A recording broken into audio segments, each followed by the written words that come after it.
Well, there you go. I think they're just about to walk on. Some music there. I think getting everyone settled down. But as we said, we expect it to kick off exactly 19:30 Central African time. And as I said, some of the people that we spoke to a bit earlier on, David Nyati, in fact, Phil Masinga rather, Simon, he came here with his son. We had a chat with him, but we'll play back those interviews a bit later on when we go to a dinner break. We're going to have a chat to the future stars of the game, as it were. He's speaking about one day he's going to grow up and be like his dad and score a lot of goals for South Africa. And, whilst mentioning the fact that, some of these guys are not lost to football, the likes of Andre Aronson, the likes of Neil Tovey, the likes of Sean Bartlett, what is interesting, Simon, is the fact that, in fact, there, right there, if you look at the picture, that's, I think that's Midnight Express. No, that's David Nyati himself. He was with his family. We had a chat with him. But as Simon is also saying, what's not lost in as far as this team is concerned, you got guys now who are coaching. Benny McCarthy, although he did not play for the class of 96, that is when the likes of Benny were found out. And, eventually played for 7 Stars and went from 7 Stars, went to play in Europe. From Europe, went on to play a coach of now Cape Town City. Here are the pictures. We're live in Sun City.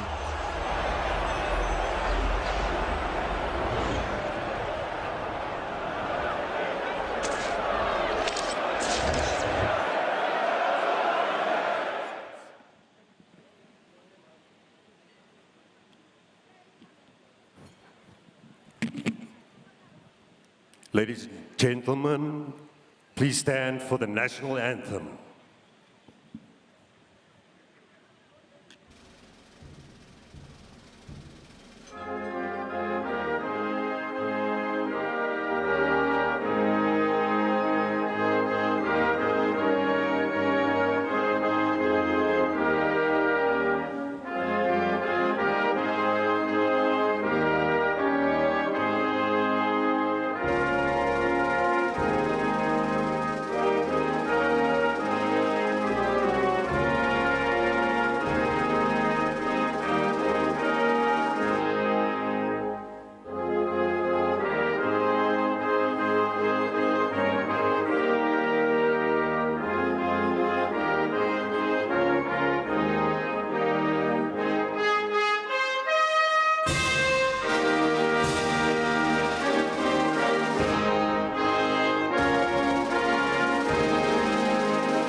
That was very weak. Come on, a round of applause one more time. Yes. Thank you. That's much better. That's much better. Okay. Ladies and gentlemen, good evening. My name is Thibaut Touch. What an honor to be here tonight at the Samsung induction dinner of the 1996 AFCON. I'll say the greatest Bafana Bafana team ever. It's my opinion. It's my opinion, and my opinion pays bills. So I'll say tonight we're inducting them into the Hall of Fame. It is an honor to be here tonight. I see some familiar faces, and the most difficult thing about being a master of ceremony, everybody wants to be acknowledged. So I'm going to do like we always do. I like to observe all protocol, but those who are very famous in the soccer field, I do see you and I'll acknowledge you later. Everybody's important tonight because you were invited. To those who were invited, to those who gate crashed the event. I see some faces that are very famous and gate crashing the event. I'm not gonna talk about you, no. But you know, some people just go to events and say, I'll get in, I'll make my way. And I respect that boldness. Well, tonight is not gonna be that actual occasion. We are here to pay tribute to our living icons, legends, who've paved the way, rehabilitated people like myself to actually get off the streets and raise the beacon of hope. That moment, Tunisia, I think Tunisia was the team that we beat in 96, am I right? You were not watching soccer then. Okay, let me teach you. In 1996, the AFCON champs won against Tunisia. That day, I was one of the vendors at the FNB Stadium selling. I didn't have a ticket. I didn't know the Minister of Sports then, that they tried. I didn't know him, I didn't know anyone, I couldn't get a ticket. I was one of the vendors selling in high school. Ladies and gentlemen, today I am Thibaut Touch. I own my own radio station. I have my own wine, the beautiful Cabernet Sauvignon. I probably employ over 50 people, and I'm proud to be a South African. Yeah. So, without any further ado, I would like to welcome the mayor of the Moses Kotane district to please join me on stage. I know he's here. Taterale Sole, Abraham Diale is in our midst. Ladies and gentlemen, as I did say, the program is very jam-packed with so much entertainment. But for now, put your hands together for the honorable mayor of Moses Kotane district. Let me help you, Papa. Thank you.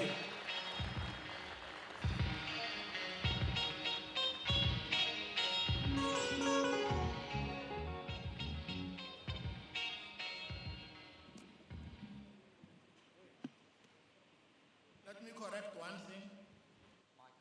That's Moses Kotane local municipality. It's not a district. It's a rural, deep rural municipality that we have around here. Thank you, Linda.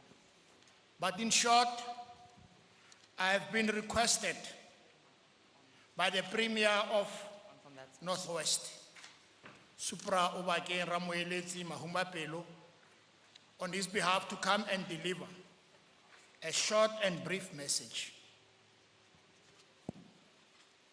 Let me recognize, in terms of the program, Tibos, you'll bear with me. You didn't open where I'm going to speak. But having cramped, because see, when you come to honor the legends, you need to be very careful. One of the issues of being very careful is that if you don't honor them correctly, you might not be recognized as South African. Dear Mr. Denny Jordan, Dr. Denny Jordan, Dr. Ivan Kosa, Dr. Mulifi Kosa, Mulifi Oliphant, Mr.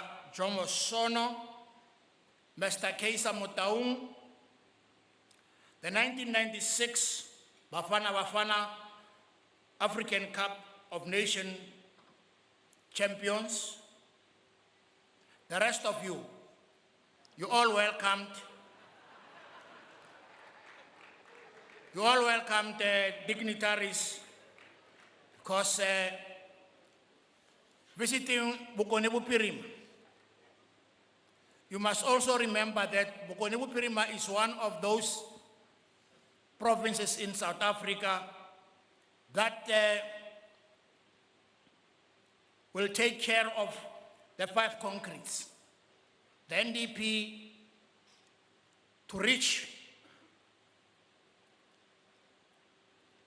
2030 agenda, you must have something that you have created.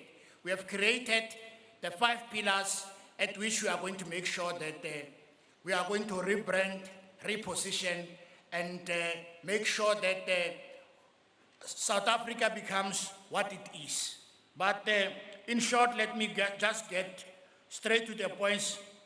I welcome you in Northwest Province. We are excited as South Africans that the South African Hall of Fame is being held here in Sound City and the Northwest Province. Together, we must remember the great people, the greatest, who have done us proud, because they are the only people. If you can take the history of South Africa for the past 23 years, they are part of the people who made us proud. Because we are proud of them, we'll continue being proud of them, and we know that without them, there's nothing that we are going to recognize in South Africa. And we are saying, as the Northwest, we inspire and we want to empower the young people that they must be like you. The young people must be part of those people who are going to make South Africa that we must not just only speak about shoes. We must also speak about them. And that we thank you as South Africans, as Northwest, for sincerely knowing that we are going to be recognized, and we are saying welcome to the friendly province, the people's province of Bokone Bophirima, Moses Kotane, as well as Sun City. You are all welcomed. Thank you very much.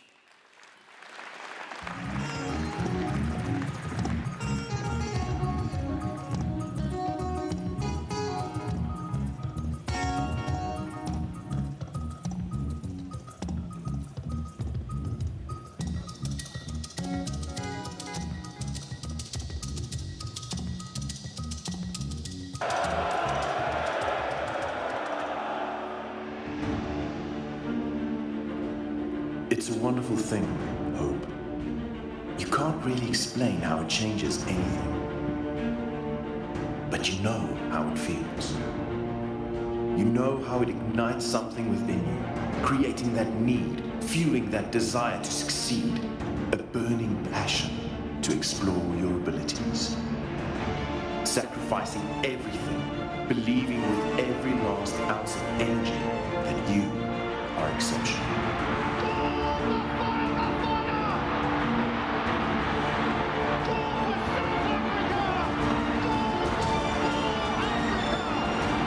It is a wonderful thing. Hope.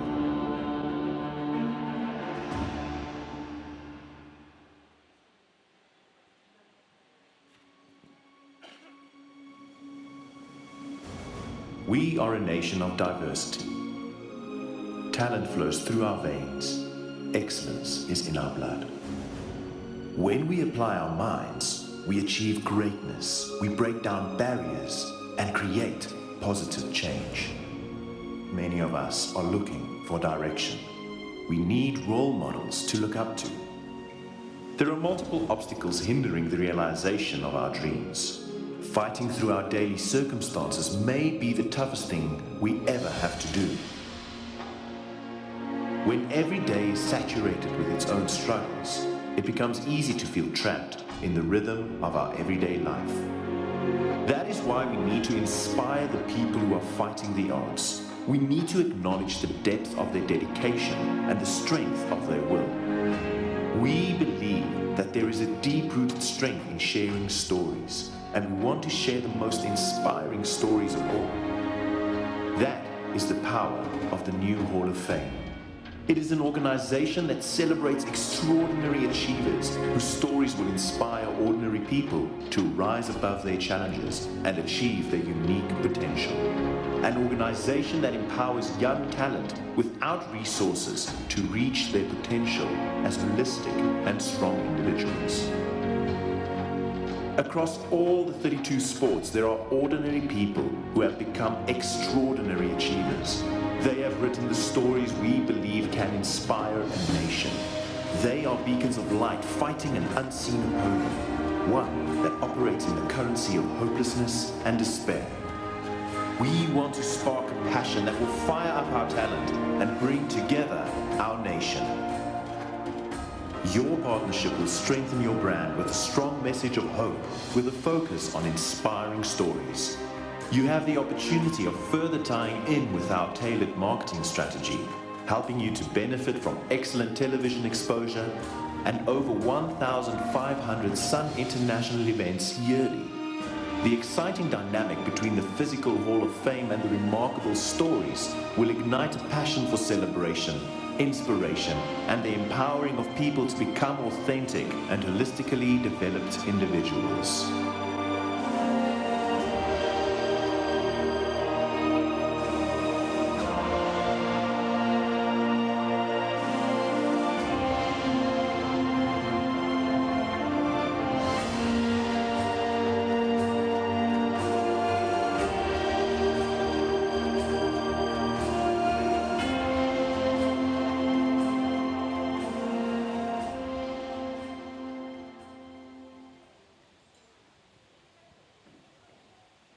Thank you. Okay, so I was asked never to mention that we are live on TV, because normally when you call a mayor, a premier, or a minister, once they know we are live on TV, that's a cue for campaign.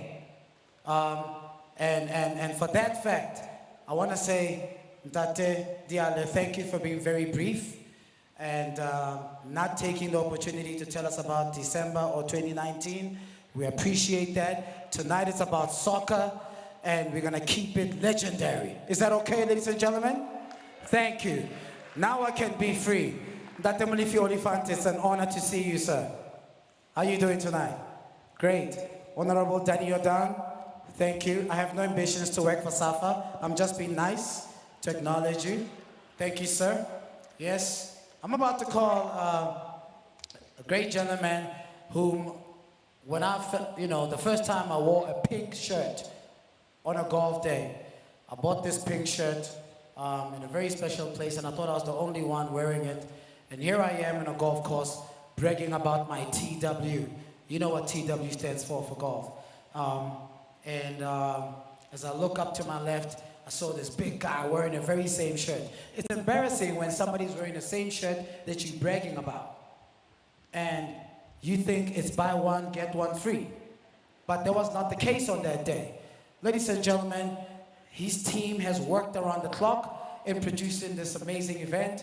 And I'm honored that they could have called anybody to be a master of ceremony, but they chose to call me. I'm still trying to figure out why. But I will say this though.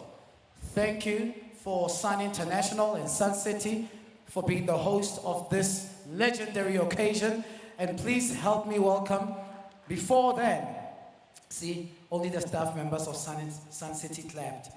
You guys are taking it for granted. You're taking it for granted that you're a part of, this is a legendary occasion. Yeah, you are not on a music awards show. This the induction. I was asked to make a joke. You know, on your script, MC, make a joke. I said, I'm not gonna make a joke. This event is everything for me. And I feel our tourism is sleeping on their job, because each and every single player that won that 1996, they should have their face right outside the very same stadium when they won and lifted that flag, the AFCON 1996 championship.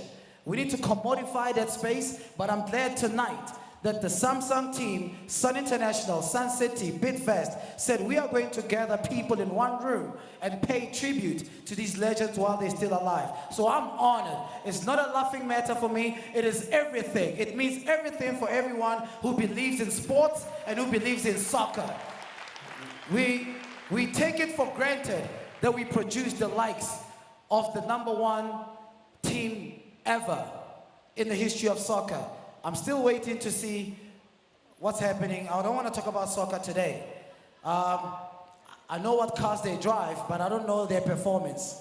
And I'm not saying they shouldn't drive those cars, but this team, it was never about money. The 1996 champions were true soldiers, they were warriors, and they need to be respected tonight. Ladies and gentlemen, let me tell you, we are here to be very, very generous. It's a philanthropic occasion. However, there's 10,000 rands to be won. If you look under your seats, there's some name tags. Please fill your details. But if you work for Sun International or you work for Sun City, you are not allowed to enter this competition. 10,000 rands to be won tonight. There will be an after party at the casino where the winner is going to be announced. Yes, that's the name tag. Dr. Thabo Msolodi, you can't fill the form, sorry. Including Dingan, no. Please don't even attempt to do it. But I'd like to call on stage the Group Chief Strategy and Operations Officer of Sun International, the giant himself that I was referring to in the pink shirt on a golf day. Ladies and gentlemen, please welcome Mr. Rob Collins. Thank you.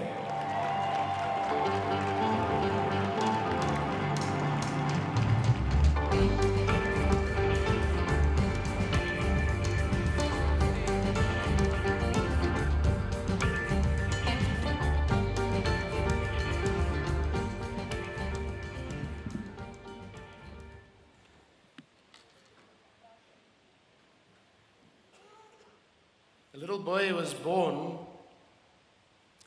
to a poor to middle-class family in Argentina. This family was passionate about soccer. This little boy at the age of 5 showed that he had tremendous talent, and not only was performing at a higher level when playing in the local club side coached by his dad, but at a point in time he was always the smallest kid, not only in the class, but also on the field. And at the age of 9, he was diagnosed with a growth disability. It was a hormone disability, which meant that he needed to go on special treatment. And this young kid had to not only seek out medical assistance, but every single night had to inject medicine into both his legs to enable him to grow, to perform on the soccer field. The family, being poor, was never able to afford this treatment after a while. But like many people in life, sometimes fortune favors the brave. And his life took a turn for the best. FC Barcelona Football Club, recognizing his talents, invited him over to come play football in Spain. The beauty was that it wasn't about football only, they were also going to pay for the treatment. Treatment that would allow him, hopefully, to grow into being somebody who could play soccer. At the age of 17, he became the first and youngest player to score a goal for FC Barcelona. Today, Lionel Messi has been recognized as probably the greatest footballer on earth. He's won 5 Ballon d'Or trophies, and he is somebody who actually is just music to the ear. It's a pleasure to watch him on the soccer field. The story of Lionel Messi, however, is one of don't ever lose hope. You never know what tomorrow might bring. We at Sun International, we also believe in hope. In fact, so much so that outside here at Sun City, we've got the Beacon of Hope. The Beacon of Hope is the Sun Star. The Sun Star is an 8-story high piece of art. It was a sculpture created by Christopher Swift 3 years ago. It's made from the fence of Robben Island. The power and the beauty of hope. South Africa's greatest story. People don't remember Robben Island for being from 1652, an island for the Dutch East India Company. They don't recognize it or remember it as being a leper colony. They recognize it for being probably the greatest story in South Africa, where Nelson Mandela was incarcerated for all those years to come out and give us hope, the democracy of South Africa. And it's with that in mind that we, Sun International, and we represented here tonight by our CEO, Anthony Leeming, our GM from Sun City, Raul de Lima, our COO, Tabu Mosalodi, and a whole host of other executives, along with a lot of our VIPs, because we are about the people, for the people, with the people, by the people. We are about hope. And the Sun Star represents for us the beacon of hope, because if there's hope in this world, you'll never walk alone.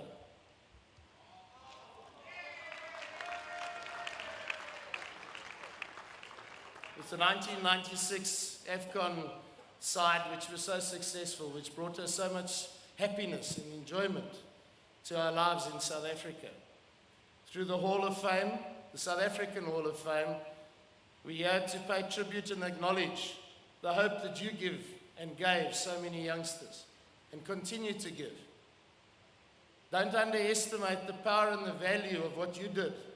Every kid wants to become a Bafana Bafana player, or don the green and gold and be a Springbok, or perhaps maybe be a Protea one day.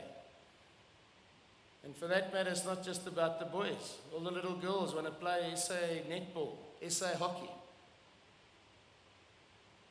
But the truth is, once you've achieved that national honor, it's only the penultimate. Because the ultimate is when you get recognized for your true achievement, for not only what you've done as an individual, but what you've done for the country, but more importantly, what you've given to each and every one of us and put into our hearts.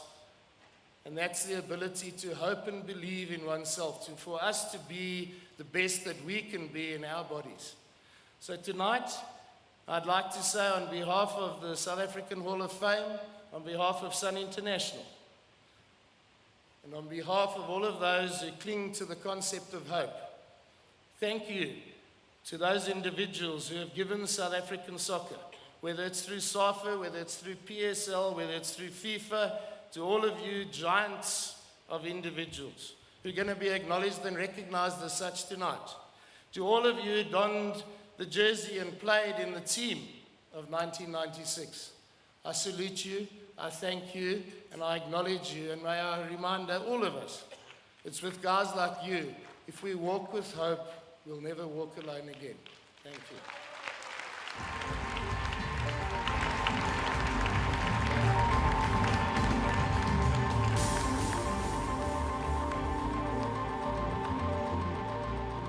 Thank you. Thank you, Mr. Rob Collins. Ladies and gentlemen, help me to please welcome the Sun City Resort General Manager, Mr. Raul de Lima. Thank you.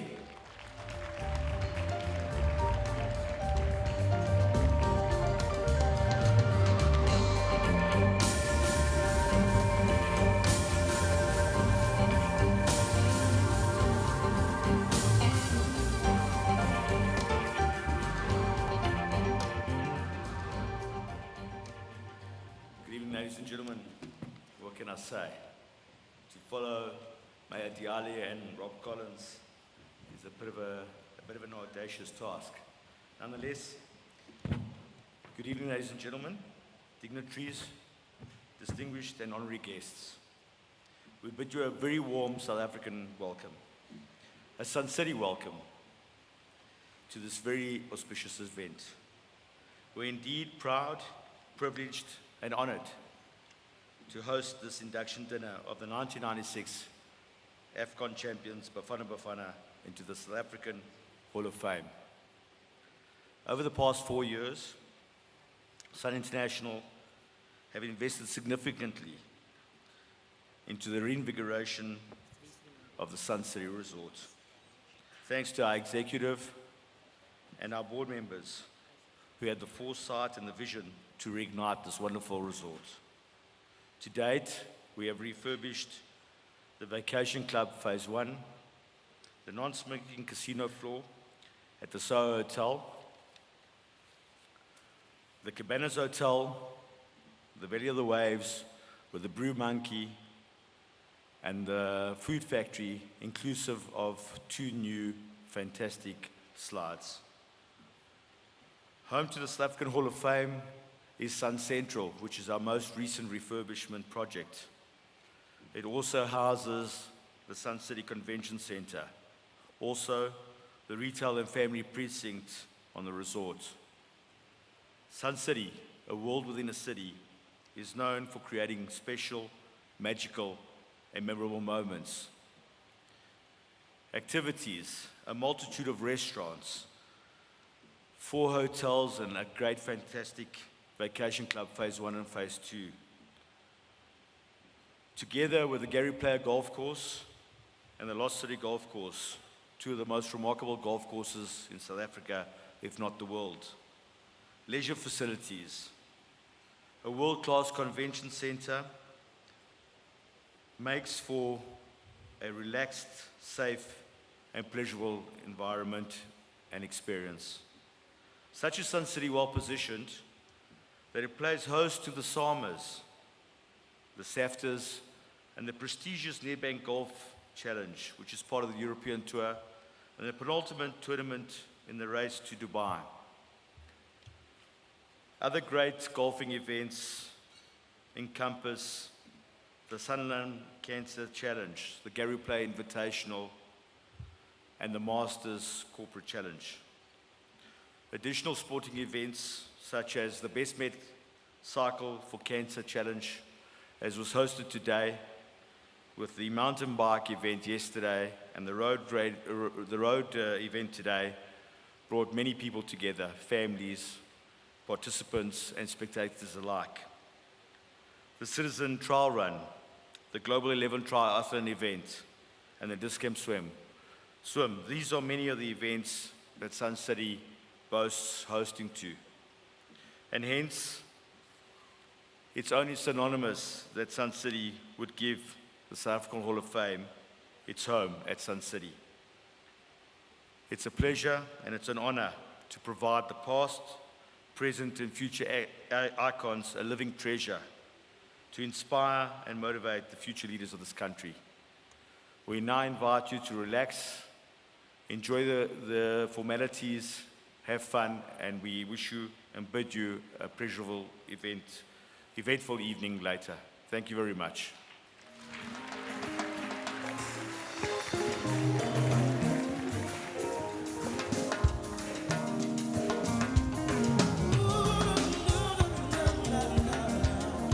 Okay. I've been asked to make the announcement, please, that dinner is going to be served quite shortly, and there'll be some great entertainment. We do have some great celebrities that are here tonight that I'd like to also acknowledge, so that they can also follow me on Twitter, because I think I'll follow them as well. And also follow Sun City Resort, please do. Brian Mitchell is here. Is Brian? Okay, Hugh Blenden, Casey Pinar, Derek Hochat, and Miss Beautiful Miss South Africa, Demi Lee Peters, Gavin Hunt, Garrett Soldier, Boy McLean, and Rossi Peters, okay? All right, now let me give you my list. That was on the script. You know that's on the script. Can I give you my list? Yvonne Chaka Chaka is here, ladies and gentlemen. Oh, my wife is also here. For whatever reasons. See, I get booked almost every weekend, and I choose which events I bring her with. Some events you cannot come, some events you can come. And this is one of the events I felt like I need to pay for my visa, if you know what that means. So I brought her with me. Some great golfers are here. I saw Mark Williams is here as well. Yeah. Well, he's part of the team. He has to be here. But I would like to say the fact that we could have been anywhere in the world and you're here, everybody's important to me. I don't believe in that VIP, VVIP section. Everybody made their way to drive through the Marikana strike, took a risk and made it. I don't know how you made it here. But those who knows the back routes to Sun City, shout out to you for making it tonight. Ladies and gentlemen, thank you to you for being here. I'm going to call on stage. We are going to have a Q&A session. Just so you get wrong ideas. I know these chairs are perfect for a lap dance, but that's not what that is about tonight. No. We are going to have a Q&A session. Okay? But please help me welcome on stage, ladies and gentlemen, the Honorable President of South African Football Association, Ntate Danny Odan. Thank you.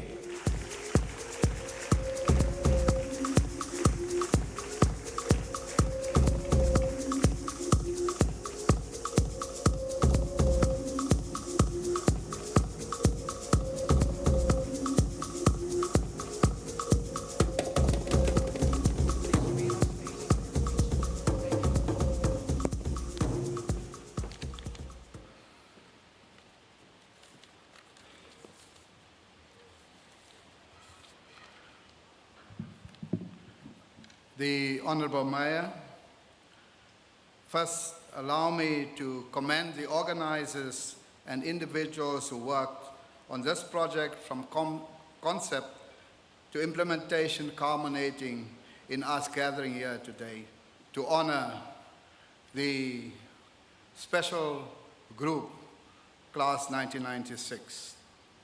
I'd like to acknowledge the contribution, therefore, of the Chairman of the South African Hall of Fame, Mr. Johnny Berger, the CEO, Eugene Lewis, the Chief Marketing Officer of Samsung, Justine Hume, Sun City Resort Manager Rahul Delema, CEO of Sun International, Rob Collins.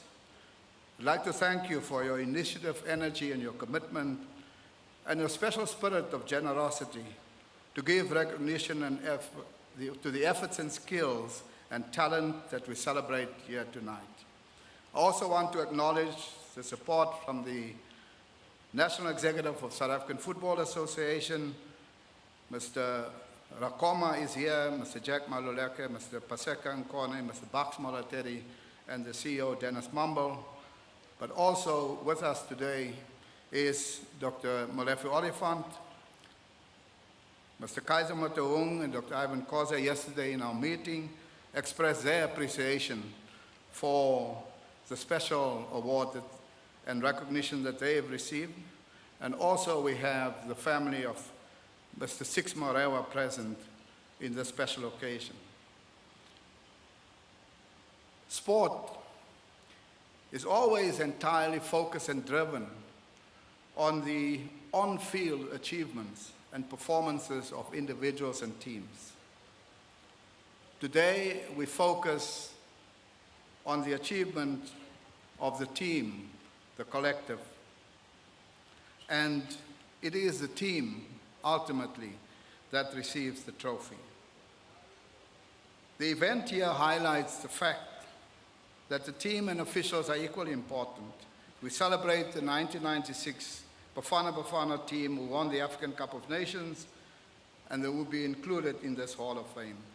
The individual brilliance, as well as the team's cohesiveness, created a moment in the South African sports history that we treasure and had a huge impact on sport on the African continent, in particular on football. Achievements are always relative to time and space, and success is always dependent on the alignment of a group of individuals or individual stars. And what we had in 1996 is a special group of very talented individuals who existed in the same time and space and called the class of 1996. And so too, in 2010 organizing committee, you had a special group of individuals and the special achievements that they brought to this country. The first generation of international footballers came only in 1992.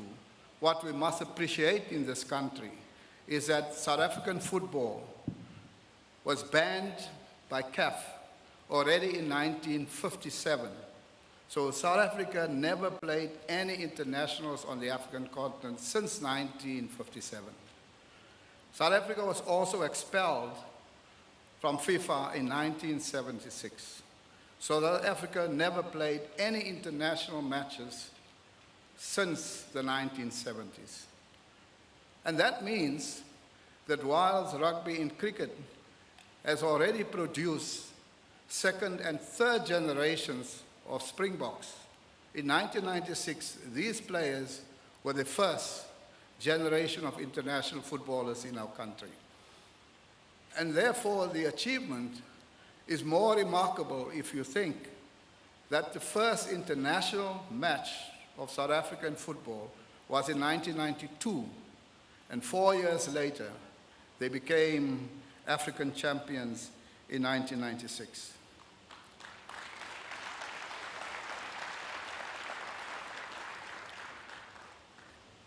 Fame is a strange notion, and in archaic language, the usage of fame includes illustrious. And in a literal sense, illustrious would mean to shine the light brightly. So fame really is about shining the light. And this Bafana Bafana team has shone the light on the communities and generates hope.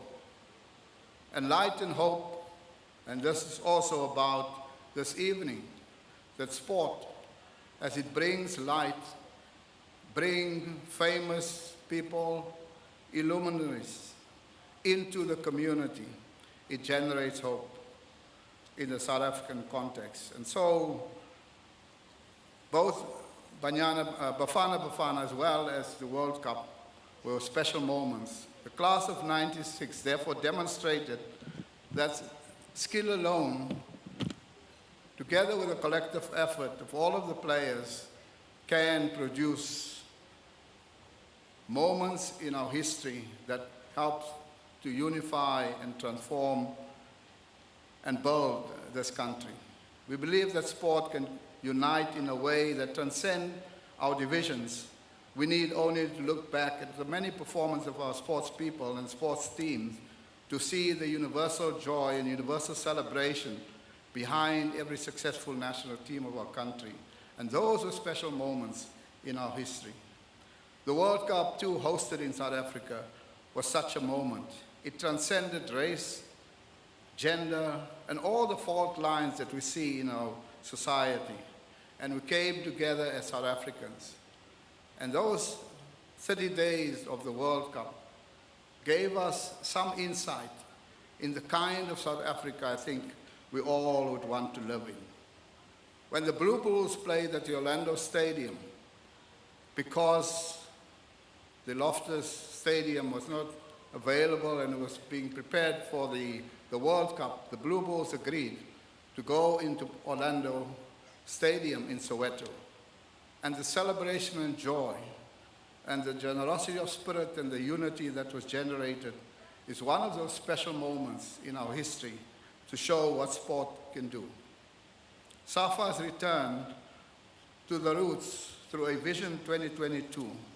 We have returned to the roots of building teams that must shine the light and generate hope in our hearts and in the people of our country.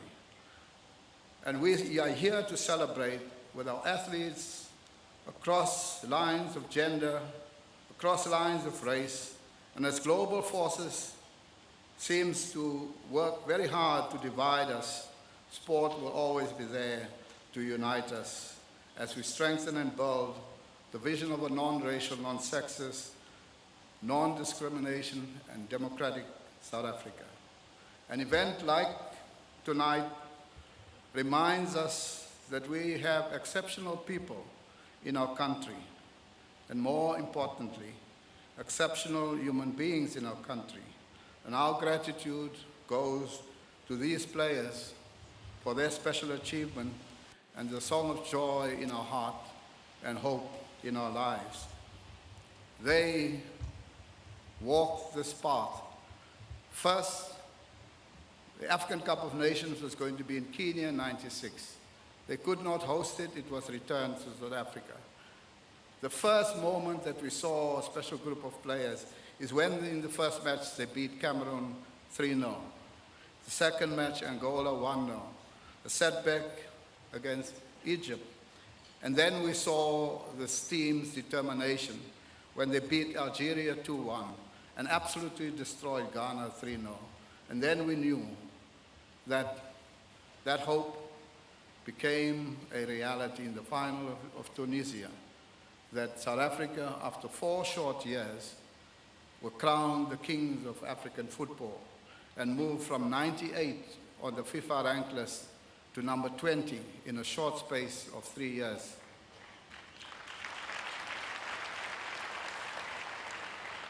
These were special moments, and I'm very happy that the man who was also vice president with me in SAFA at the time and later became president, Dr. Molefi Oliphant, is here. As we saw these young men, his commitment and drive to make this country great in football. To all of you of class of '96, the coach, Clive Barker, the captain, Neil Tovey, thank you for your contribution in building the non-racial, democratic South Africa that we all believe in and that we must all continue to build the hope for the next generation. Thank you very much. Thank you, thank you. Dr. Jordan, I got a question, quick question for you, please, quick question. Thank you, sir. How you doing? I've seen you on numerous occasions, but I've never had the pleasure to ask you. Just a quick one. The moment when you sat on the field, when Neil Tovey and Tata Madiba lifted that trophy, do you still remember what thoughts went through your mind at that time? You know, it's difficult because in the beginning, we thought we were just going to be hosts. Because our track record from '92 up to that point was not that great. But we saw a team coming together through the Four Nations Cup at the time. We really believed when we were in the final. And to sit at FNB Stadium and to see the first Mark Williams goal and then the second Mark Williams goal, it was just an incredible 100,000 people. It was just an amazing experience. Is it true that Tata Madiba went in the locker rooms during halftime and told the players, not the coach, Nelson Mandela went in the locker room, told the players that, guys, you're not doing this for the trophy, you're doing this for the jersey that you're wearing? Well, Madiba was always a wonderful and inspirational person. And even if Madiba said nothing, his sheer presence has a transformative effect on people.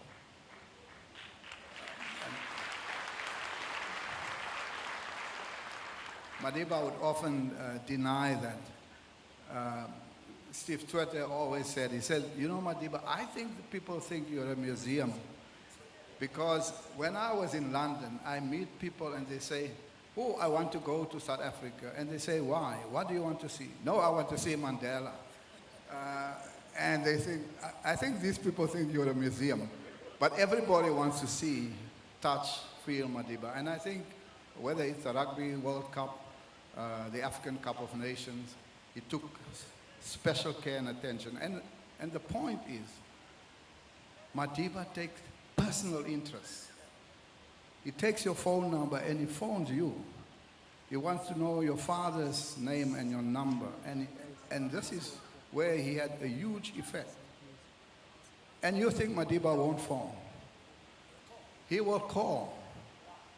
Once I spoke to him and my mother was sick and she was in hospital and he asked me for the phone number. And when I saw her again, she said, no, you called me. And he spoke to me. And when it comes to football teams, the teams, even when we played France, and France were the world champions at the time, but people like Thierry Henry, Zinedine Zidane, Thuram, all of them wanted just to see Madiba and to have that picture. But what Madiba gave to the teams and to Bafana is to carve in their minds that this is a man who overcame incredible difficulties, impossible. 27 years in jail, and I don't know if you saw the cell of Madiba. And any human being, I think, would walk away with a broken spirit and hatred in the heart. He was a man of generosity beyond description. And that is what we instilled in these players. Don't think about the 100,000 people, what you're going to do for them. And I think he had a magical effect. We never lost when Madiba was at the stadium, and how we miss him these days. Ladies and gentlemen, the president of SAFA, please take a seat in one of these chairs. Thank you, ladies and gentlemen. A round of applause. Dr. Danny Jordan, thank you. I'm going to ask for a Q&A session. And coming up on stage to lead this part of the show, please help me welcome to take us on the Q&A. I'm going to call some players to join. Lucas Ratebe is also here. What an incredible icon indeed. Please come on stage. Mark Fish, Clive Barker, Mark Williams, and it's difficult to detach this next icon from Kaizer Chiefs, even though he's joined by Rock FC. But number 15 jersey will never be worn on a soccer field again. Ladies and gentlemen, Dr. Kumalo as well. Yes. And to lead us, please welcome Thomas Guinaite as our MC for the Q&A. Thomas. Thank you.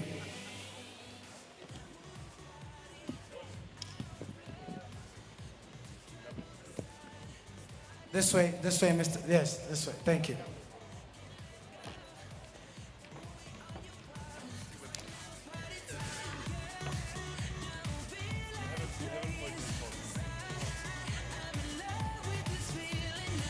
You know, it'll be incomplete if we don't have our captain. Captain Neil Tovey. Yes. So do we. Get my bottles, bring them to me. Hold your glasses up, people everywhere. Now everybody put your hands in the air. Say, yeah, yeah, yeah. Girl, I wanna, yeah, yeah, yeah. I wanna see you tonight. Yeah, yeah, yeah. Girl, I gotta, yeah, yeah, yeah. I gotta see you tonight.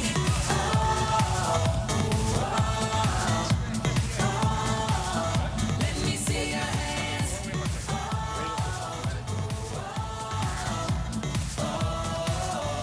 Tonight is the night. Can't believe you're so beautiful. Ladies and gentlemen, good evening. My name is Thomas Kwenaite, and I see here I'm in a company of legends, really, really great legends. And I heard Thibaut Touch saying that there is a strike in Marikana somewhere on our way here, and how we managed to get past that. I was the only South African journalist in London when these guys decided to go on strike. However, I promised that I will not reveal some of the secrets that used to go on. When we were on tour, I was with them in Congo, I was with them in Madagascar, I was with them in Togo, in Zambia, all over. But I will not reveal what happened. What happened on tour will stay on tour. However, Mr. Danny Jordan, I suppose all of us are very proud of this team. And I think Taj asked you one question, that what went through your mind when Neil Tovey lifted that trophy? Well, Clive Barker tried to take off, but I think like SAA, he was grounded. But I think Clive gave us a glimpse of what we could expect from the team. The day we saw the destruction of Ghana, when they beat Ghana 3-0, with Tony Aboa, and Abedi Pele was part of the squad, and the Ghana team that really was one of the favorites of the tournament. Even Ghana couldn't believe. Then we knew this team is going to win it. Clive and them always said so. Six Morewa believed it firmly. He said, we want to host that African Cup of Nations because with this team we're going to win it. And that's why we fought to get it back from Kenya and host the African Cup of Nations. One cannot describe the feeling. You just see the joy on the faces of 100,000 people, singing, carrying them through those last moments until that final whistle. And when the final whistle was blown, and Madiba already was in the car to go onto the field. The car was parked there, he wanted to be there for that moment. It's one of the best moments in sport that I've experienced. It's incredible. Huge joy for 100,000 people. And that makes South Africa different. The way we celebrate achievement of our teams on the field. Clive, as the elder statesman, I will start with you. How did you manage to get this gang of crazy guys together to become a family and manage to win the Cup of Nations? How did you do that? I went to the closest church and prayed. I suppose it was the only one. Luki, is it true that when you guys were in camp, you were away, somehow you were the only one who couldn't swim? Who could not swim? No. Who could? Let me say. I'm told, my sources say you couldn't swim. No, there was a rumor going around. Yeah? That by Mark Fish. But fish is a fish. I mean, how is it that he can't swim? No, not swim. He said he knows I'm the only black guy who can dance. That's him. Mark Fish? Yeah. Okay. But I could swim. You could? Yes, I could swim. Neil, let me come to you. I think Clive did something we in the media would say he had an incredible ability to motivate the team, motivated you guys to win the Cup of Nations. What else can you tell us about Clive? I've got to tell you the story here because Clive is the most superstitious person. You kidding?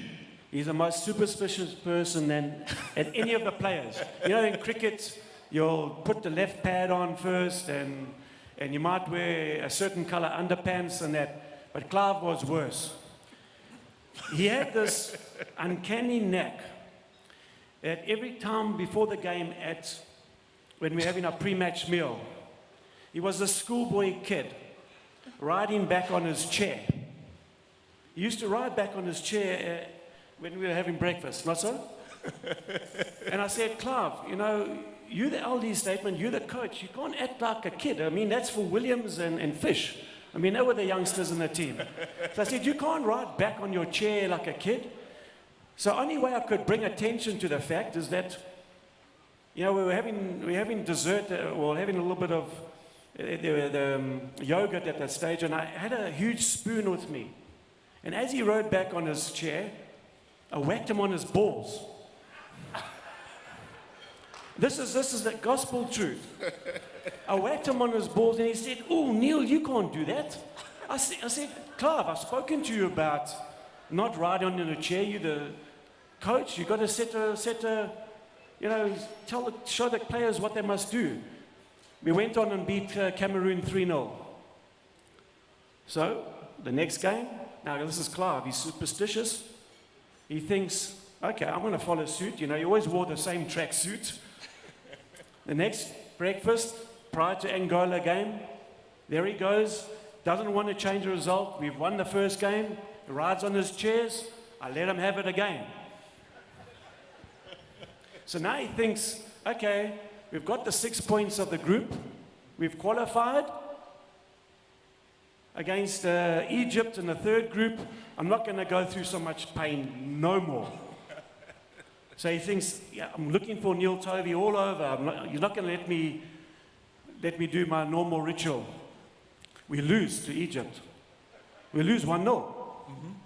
So he's really want to stick by it and stick through thick and thin. Algeria, weather's not too good. Breakfast comes again. I let him have it again. He found space for me. And as the tournament grew and grew, his balls got bluer and bluer. And he was ready to ride the pain and take us right through to the cup final. So he's very superstitious.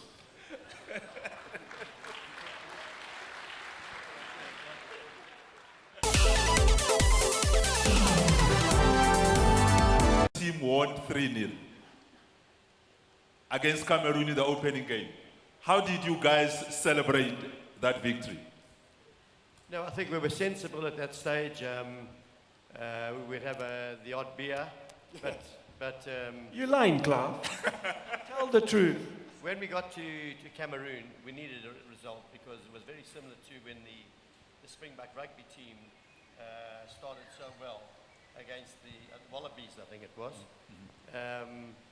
And we learned from that and we went further ahead, and it really was a great result. It was shoes Mashu into Philemon Masinga, setting things up outside the 18-yard area.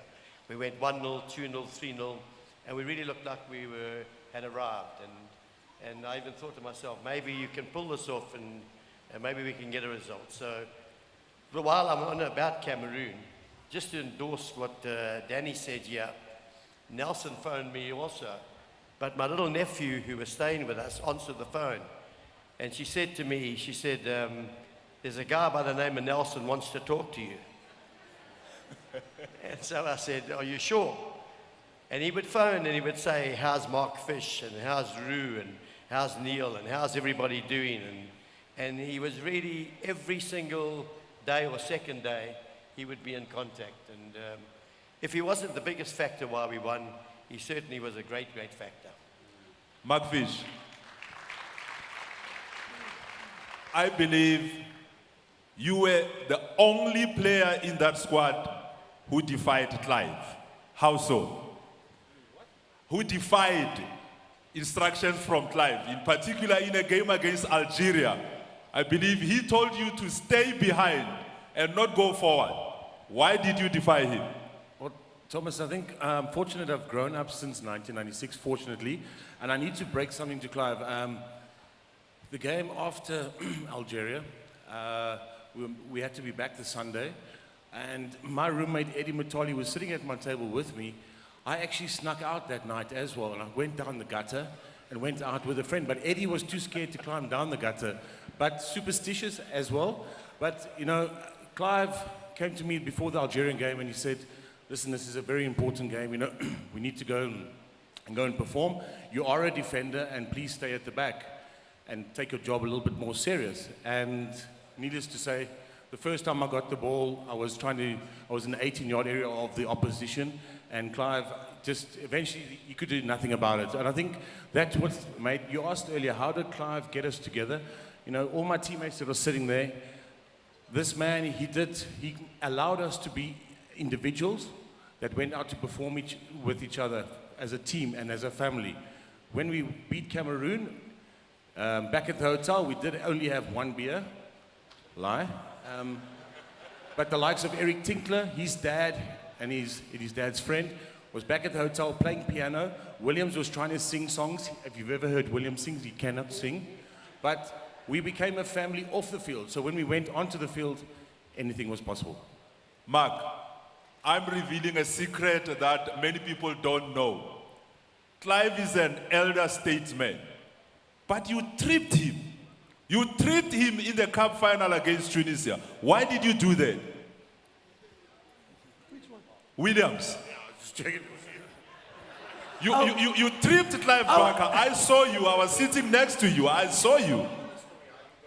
Yeah. And you were on the bench for that matter. You were not even supposed to play on that day.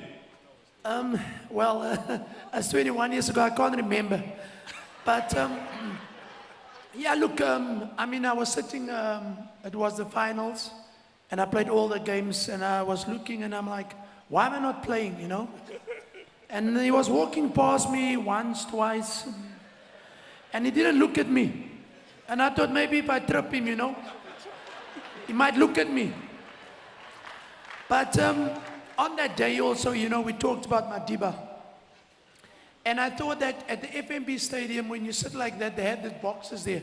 If I can get to the end and just stick out my leg and maybe one of the guys could see me, maybe he might shout.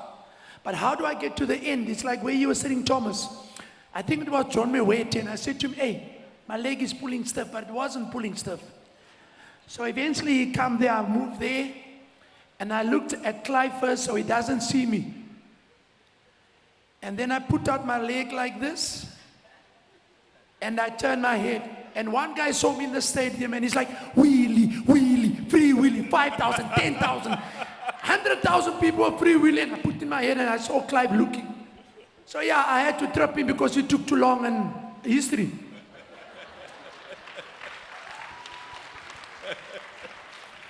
He's telling many lies.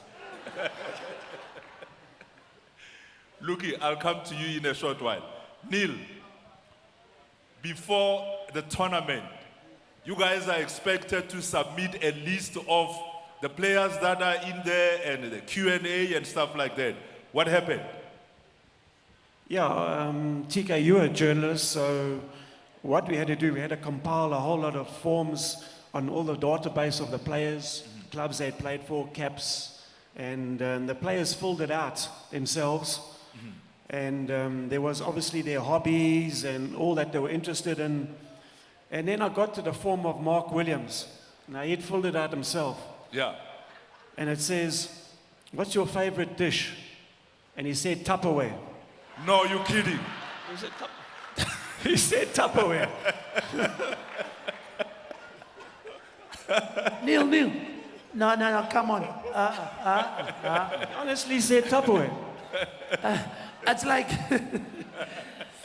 no, Thomas, you know what? I think Gavin, and we mentioned about him, he mentioned it earlier, you know. I think we went for the Chelsea many years ago, and I was part of that team. Yeah. And they asked me, how did I arrive? So, you know, I was thinking about, and I said I came with a plane. But, you know, a lot of times, you know, I was the guy, sort of the fun guy in the team. Yeah. I think a lot of times, you know, I'm a bit angry with Clive. And I need to tell him why I was angry. Because I think he gave all the guys in the national team nicknames. He didn't give me a nickname. And maybe I can ask him today why he never gave me a nickname. Clive, why didn't you give Mark Williams a nickname when you gave the rest of the guys nicknames? No, I just think that I got so sick and tired of him on the cup final. Every time I looked at him along the bench, he had his hands out and he was going, make the substitution. Now, I didn't know whether it was going to be the substitution. But what happened is when he went just about to get on, he looked really fired up, and I wanted to give him an opportunity because I thought he might do it for us. But he stood at the halfway line and he went like that, and his teeth came out. And it fell down at my foot. And I could see him say, will you pick it up and keep it? I said, no, not that. And so, seriously, all round, the players that I've got here are the greatest guys. You could go to war with them. I've always often said that Mark Fisher could be taking over the whole of the Panzer division years ago, and you'd believe you could still win the fight. And they were magnificent. They laid their lives down. They never gave me an ounce of trouble. They were fabulous. They were personalities. They were everything. And truly, South Africa has really been blessed by these sons. But all around, they were just absolutely marvelous to work with. And they were the reason players that are sitting out here, you could change the whole lot and go into make another story about another 6 or 7 players. Good quality players. Zayn Musa had a great match against the Australians, and he must have thought to himself, I must be first choice for this. And there were upsets and there were ins and outs, and it was a tough ask every time to go out there and do it, but they did it. And I think of all the games that we played, I really think the semi-final match against Ghana was when we hit our straps, and I think that night we would have beaten any team in the world. People will laugh at that, but I'm sure Gavin Hunt must have felt like that with some of his teams that he's had. So I really think that they answered the questions, they got up for it, they were the best.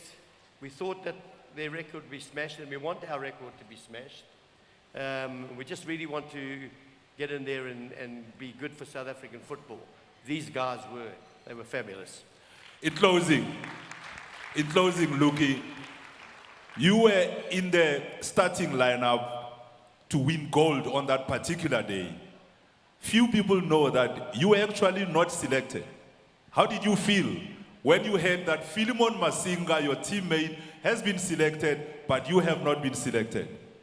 Yeah, let me first say that I think, it was special to be into that team. When I look at across the board, across the team, we had great players individually. Take each and every one of them. Great players. And I think, again, very matured individuals, apart from one. Who's that? Mark Williams. Sorry, Mark. Okay. And who was very, very loud in training, very loud everywhere else. We didn't even, most of the time we don't understand what he's saying because of his teeth. But being a great guy he is. I mean, I think he's done well in the final. But coming to your question, I had an injury. I suffered an injury towards the end of the season. Philemon was still at Leeds, and I ruptured my knee ligaments, all of them. So I couldn't play, and I couldn't train for the club. So when the time arrived, when I have to join, actually when they announced the team, I was never in the team. And I remember Clive calling me, which I've got great respect for him. He said, ask me if I will be able to come and join the team or play. I've never played for Leeds, I've never trained, I'm still injured. And I said, yes, I will come and play. I mean, having realized this will be, a very special moment and a historic moment in our country, I wanted to be in the team. And then he sent Dr. Ramatisele to Leeds to come and check on me. And Howard Wilkinson then said, there is no way they can release me because I've never played in the reserves. They're not convinced that I'll be able to perform because, to be honest, my knee was in bits. So I remember the day when Phil left, I was so distraught. I'm telling you, that was my first time away, and that was my first season at Leeds. One thing I wanted to do is to go home and see parents and enjoy the weather. And then I couldn't do that. So the discussion went on between Clive and Dr. Ramatisele. And Dr. Ramatisele and our coach, Howard Wilkinson. And to be honest, I've wanted so bad to be in the team. I even went to our coach and said, can I please Can I please go? I'm telling you, I'll take all the blame. Whatever happens, I'll take the blame.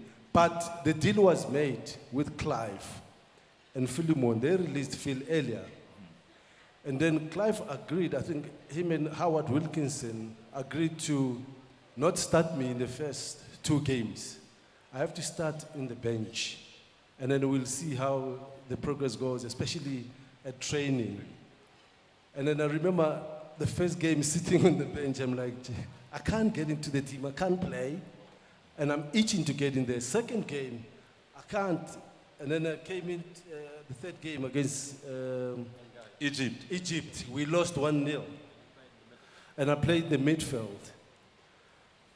To be honest, I thought, you know what, that's me. I can't, I mean, there's Neil at the back. I mean, the back four is doing so now, Neil and Fish.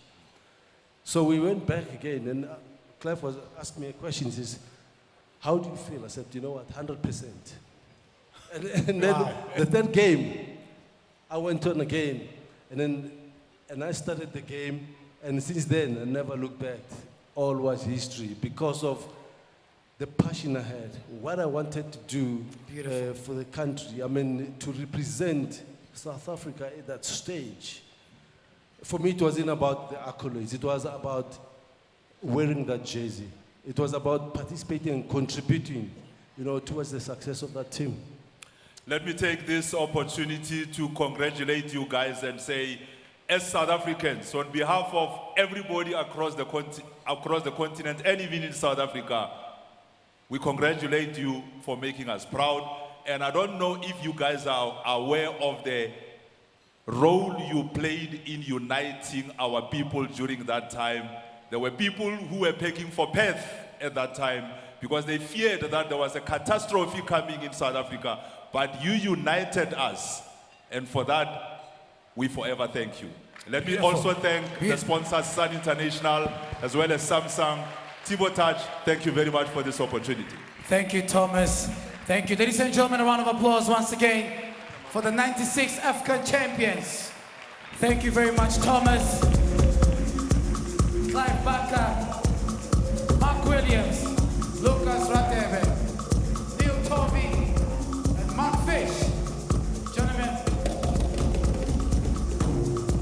Dr. Yoda, thank you, sir.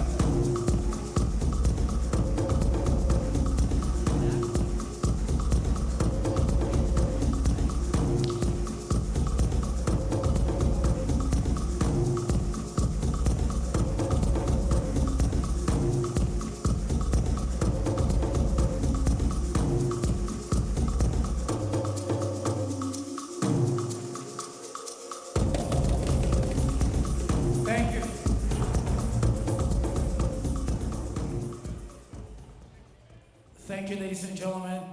What a great moment to see. Clive, I'm honored to witness this moment as well.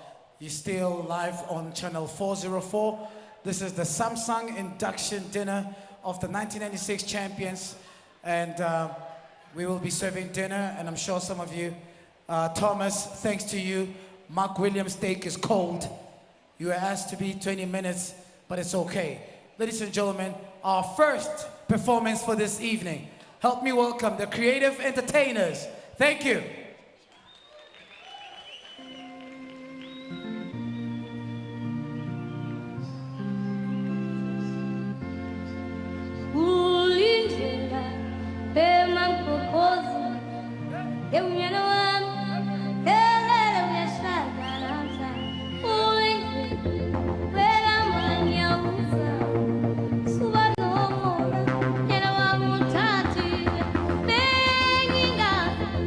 Yo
Well, we took him from the panel. He was sitting inside. We heard the stories, and as you heard Chike say, what happens out there on camp stays in camp basically. But he's speaking to us right now, Dr. Daniel Adan, President of SAFA, also member of FIFA as usual. I'd like to state that out, Dr. Adan, because that jacket, I like it. Thank you very much for joining us on SABC News as we celebrate the class of '96. We heard some of the athletes, some of our heroes lament or speak about how it was back then and what it meant to be part of that class. Yes, I think '96 we had a special generation of players. It's very rare that you find a Dr. Khumalo, Shoes Mashau, Neil Tovey, Lucas Radebe. Every single one of those players had a special skill, talent, and was the best player in the country at the time. And to have that collection, plus other players, whether it was striker Phil Masinga, Mark Williams, Sean Bartlett, the list just went on in every single position. So we were very fortunate that we had a special generation of players. And it was the first generation of international players. And I said, we must remember that South Africa was first banned by CAF in 1957 already, never played African teams, and in 1976 was expelled from FIFA, therefore never played international football. So in 1992 we played our first international match against Cameroon in Durban, and 4 years later, 1996, we became the African champions. I think if you understand the historical context of the short period of time that these players had to become the best on the African continent, shows you the incredible skill and talent we had in that team. Speaking to some of the players, they say, in fact, in particular, Neil Tovey says remembers the days of 4x4s when South Africa Bafana Bafana used to be called. The turnaround that you mentioned went a long way, in particular when you think of just 12 months or 9 months earlier, the Springboks, the joy that they brought to the country. And there was still that gap, a sense of what about us, so to speak, from the African community, so to speak, because that Bafana Bafana was the final nail on that coffin to seal Madiba as a great African, or South African rather, rainbow nation. Yes, absolutely. You know, and anyone who was at FNB when we beat Tunisia 2-0, and when Mark Williams scored those 2 goals, I know that everyone was there. Just talked about the special celebration and joy and singing and dancing in that stadium. That stadium was vibrating. You could feel that concrete. That was the last time it took over 100,000, I think. Yes, because at that time, every single pathway was full. There was not a space in that stadium. And people were singing, dancing, and celebrating the special skill and talent that we had in this team. In all of the matches, and remember, we played many matches against Germany. We played a draw against Germany. We played France.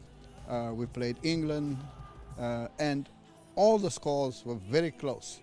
We had a team that could play against and beat the best. We will not forget the 2-0 halftime score against Brazil at FNB Stadium. We're leading 2-0. Dr. Khumalo and Shoes Mashau took that Brazilian team apart. And they had Rivaldo in that team.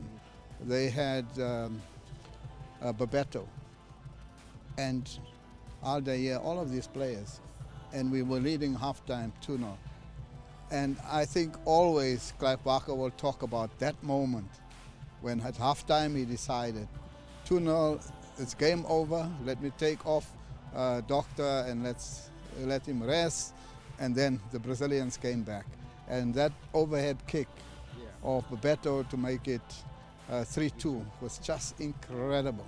And those players who were there became the best in the world. Romario, Bebeto, Rivaldo, they became the best players, and we had a team that could play them off the park. And that just tells you that these were special players.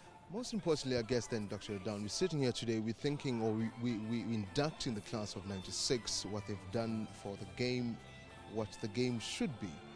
We're sitting now in football, we're saying, look, those are the glory days. We should be there. That's where we should get to, because at the end of the day, there's no reason why we shouldn't there. We've done it before. No, absolutely. Two things. If you see the energy and the generation of hope and what it does to the people of our country when we have winning national teams, it must not be that we wait until the day where we have the special group of players.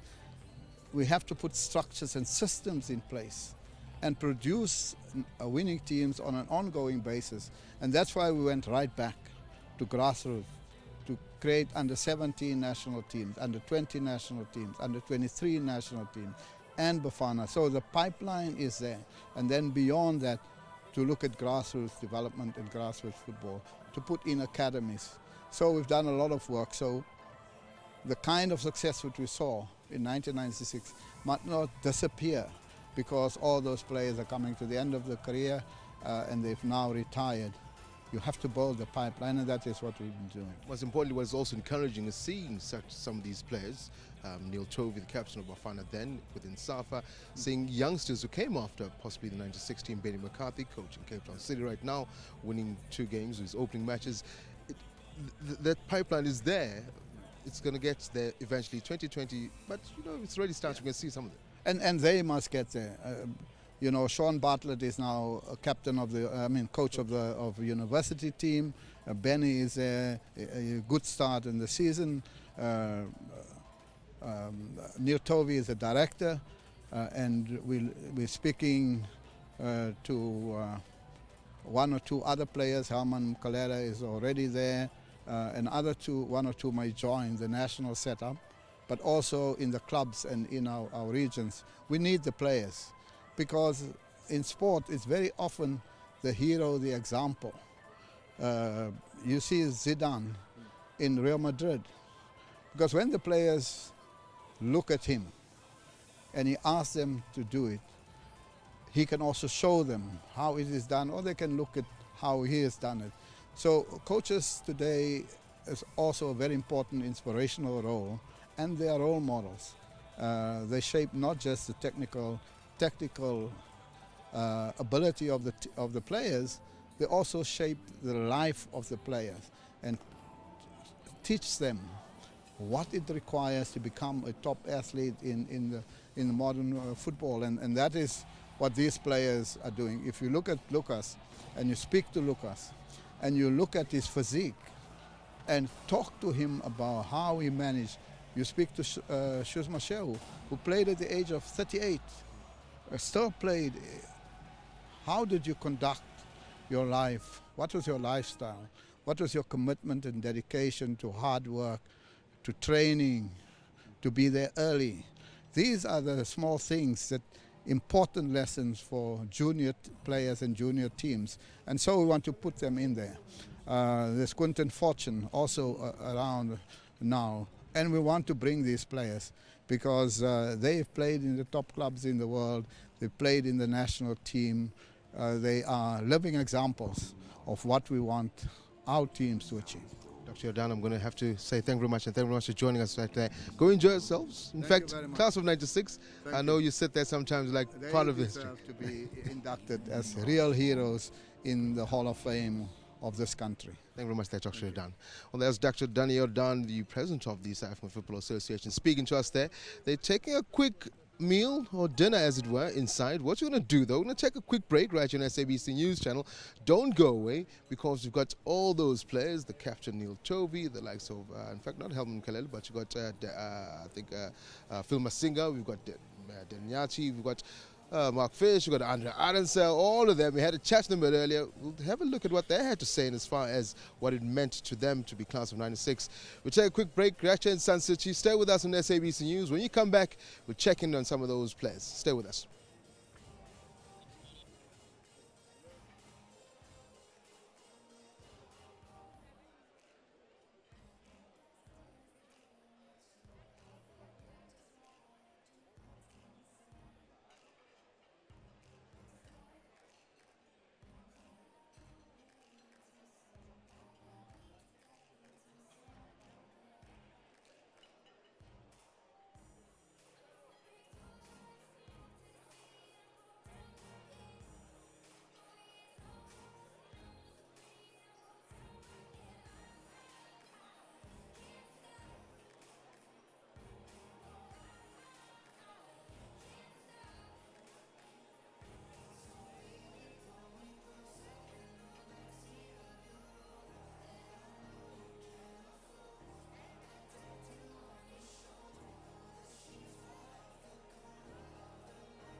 Kafir, we're starting on that inside shot. 15 seconds, we're starting on that inside shot. Okay, sure. Okay, sure. 5, 4. Well, welcome back. We're still live from Sun City. Class of 96, Bafana Bafana being inducted. Last year we were here. It was a Springbok team of 95 that was inducted alongside former state president Nelson Mandela. Tonight, it's the boys, Bafana Bafana, who did us proud, winning the Africa Cup of Nations in the year 2000, in fact 1996, apologies. 2-0 it was against Tunisia. But in fact, let me not tell you about it. Earlier, when they came here, the blue carpet, as it were, we rocked up and met up with most of the players that were part of that team. Some interesting interviews, but most importantly, we started with the then Deputy President of SAFA, Dr. Molefe Oliphant, and we had a chat with him what it meant being an administrator at that time when a team such as this, hot on the heels of the Springboks, did the country as proud. Let's take a listen. This is what he had to say. Class of 96, you were the president then. We sit back and we think of all the greatness this team brought to the country on the back of a victorious Springbok team. It was great times. Yes, but let me correct one thing. I was a vice president then. The president was the late Solomon Sticks Morewa. Yes, 21 years later, we are gathered here this evening to honor and pay tribute to the class of 1996. They were wonderful. It will take us some time before we go back to a courageous team like that one. They played with their hearts, and you'll agree with me, it was only 5 years after being admitted into international football. And for that class of 96 to show that courage, bravery, commitment and dedication, we still have, in my view and with all respect and humility, some years to go before we reach that stage. As a parent, parents don't like choosing a favorite son or a favorite daughter, but there were standout players back then. At the top of your mind, who was the engine room of that team? As you have rightly pointed out, it is difficult to pinpoint, but immediately what comes to mind are the likes of the late Shoes Moshew, Mark Williams, those two wonderful goals against Tunisia, Sean Bartlett, the captain himself, Neil Mukoko Tovi. The list is so long. So to begin to isolate one, I think it will be unfair to the rest of the team. Now, Mr. Oliphant, we're sitting here. Last year, we were same place where the Springbok class of 95 was inducted. This year, the Bafana team of 96 being put up there as the team or the personnel that flew this flag, or this country's flag, very high, shall forever be remembered in the echelons of South African sports. SA Hall of Fame. That in itself is remarkable. Yes, it is remarkable. We have not reached that stage yet. And it is proper for all of us, for the country, to stand up and salute the class of 1996.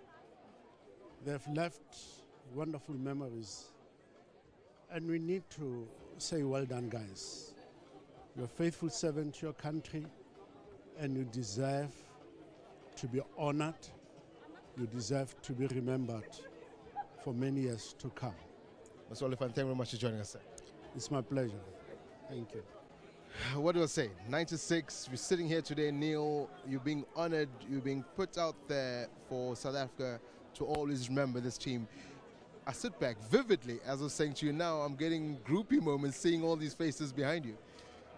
Yeah, the face is a little bit older, but it's great. It's great to be with the players again and with our group of 96. You know, very, very privileged and honored to be part of this momentous occasion. And you know, it's always good when you can honor people that have achieved and not when they've passed on. You know, you want to honor people while they're still alive, and this is a great, the Samsung and the Hall of Fame from Sun International is a wonderful idea. And you know, it's not going to just be anybody's, you know. And so if you're in there, you know you've achieved. And as for our sons and our daughters and their sons and their daughters, and that's our grandchildren, and you know, it just goes on and on. So it's a great night. You just mentioned something that I think we sit back now, we're watching some of the pictures from that year inside from the AV, and we can still name at this age every single one of those players by name. That's the impact that this team had on South Africa. Yeah, you know, that's you want to leave a legacy, and it's 100% right. You know, you when you achieve something, you have a nickname, and you know the fans relate to you, and we were just doing our job, to be honest, playing another game of football. But if you can do it to the best of your ability, like our squad could, rise out of where we were in 1992, and we called the 4x4s and Bafana Bafana, and you know, so we worked hard to get the results that we did.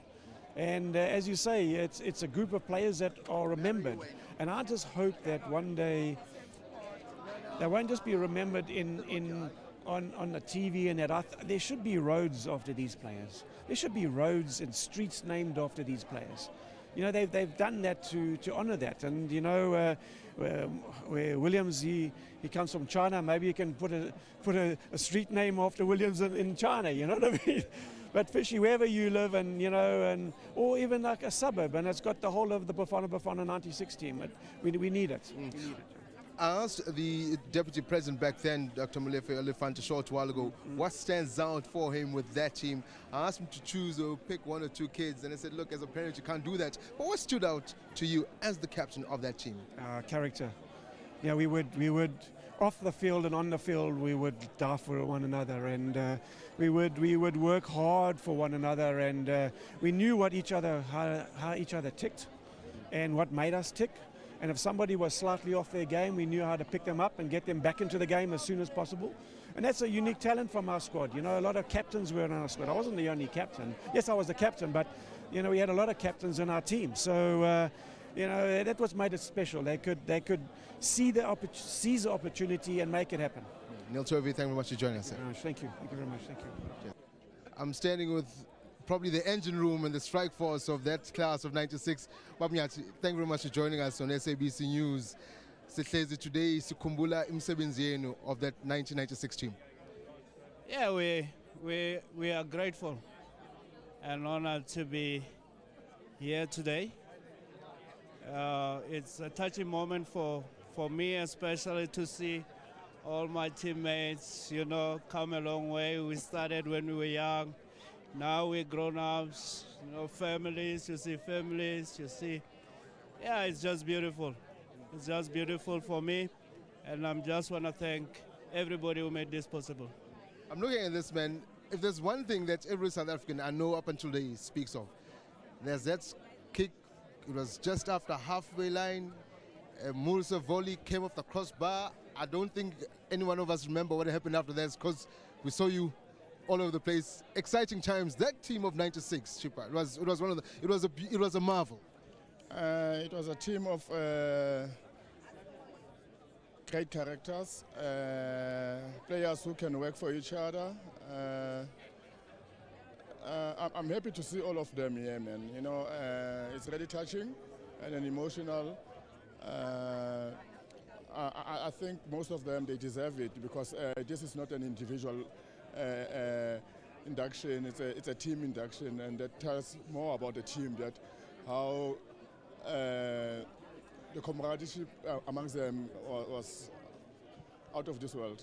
But as I look at the stature and the players, both when Babmasing and now Babnyati, I was speaking to your coach just now, and he said, you know, you could walk down West Street with this team. People of South Africa still know this team more than they know the current Bafana Bafana team. What made this team that good? What made this team what it was?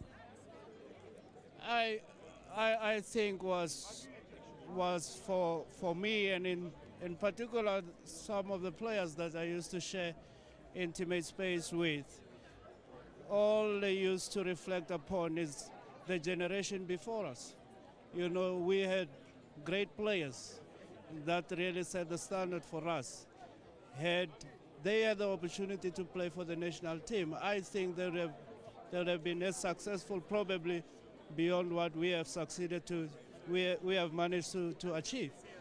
And that for us, I think, made us to realize that we are carrying a heavy responsibility and we need to bring the energy and into ensuring that we play that particular role of also assisting the country to move forward. You know, football has a very, very unifying role, and it was upon our shoulders to really, you know, I can say be a catalyst for that.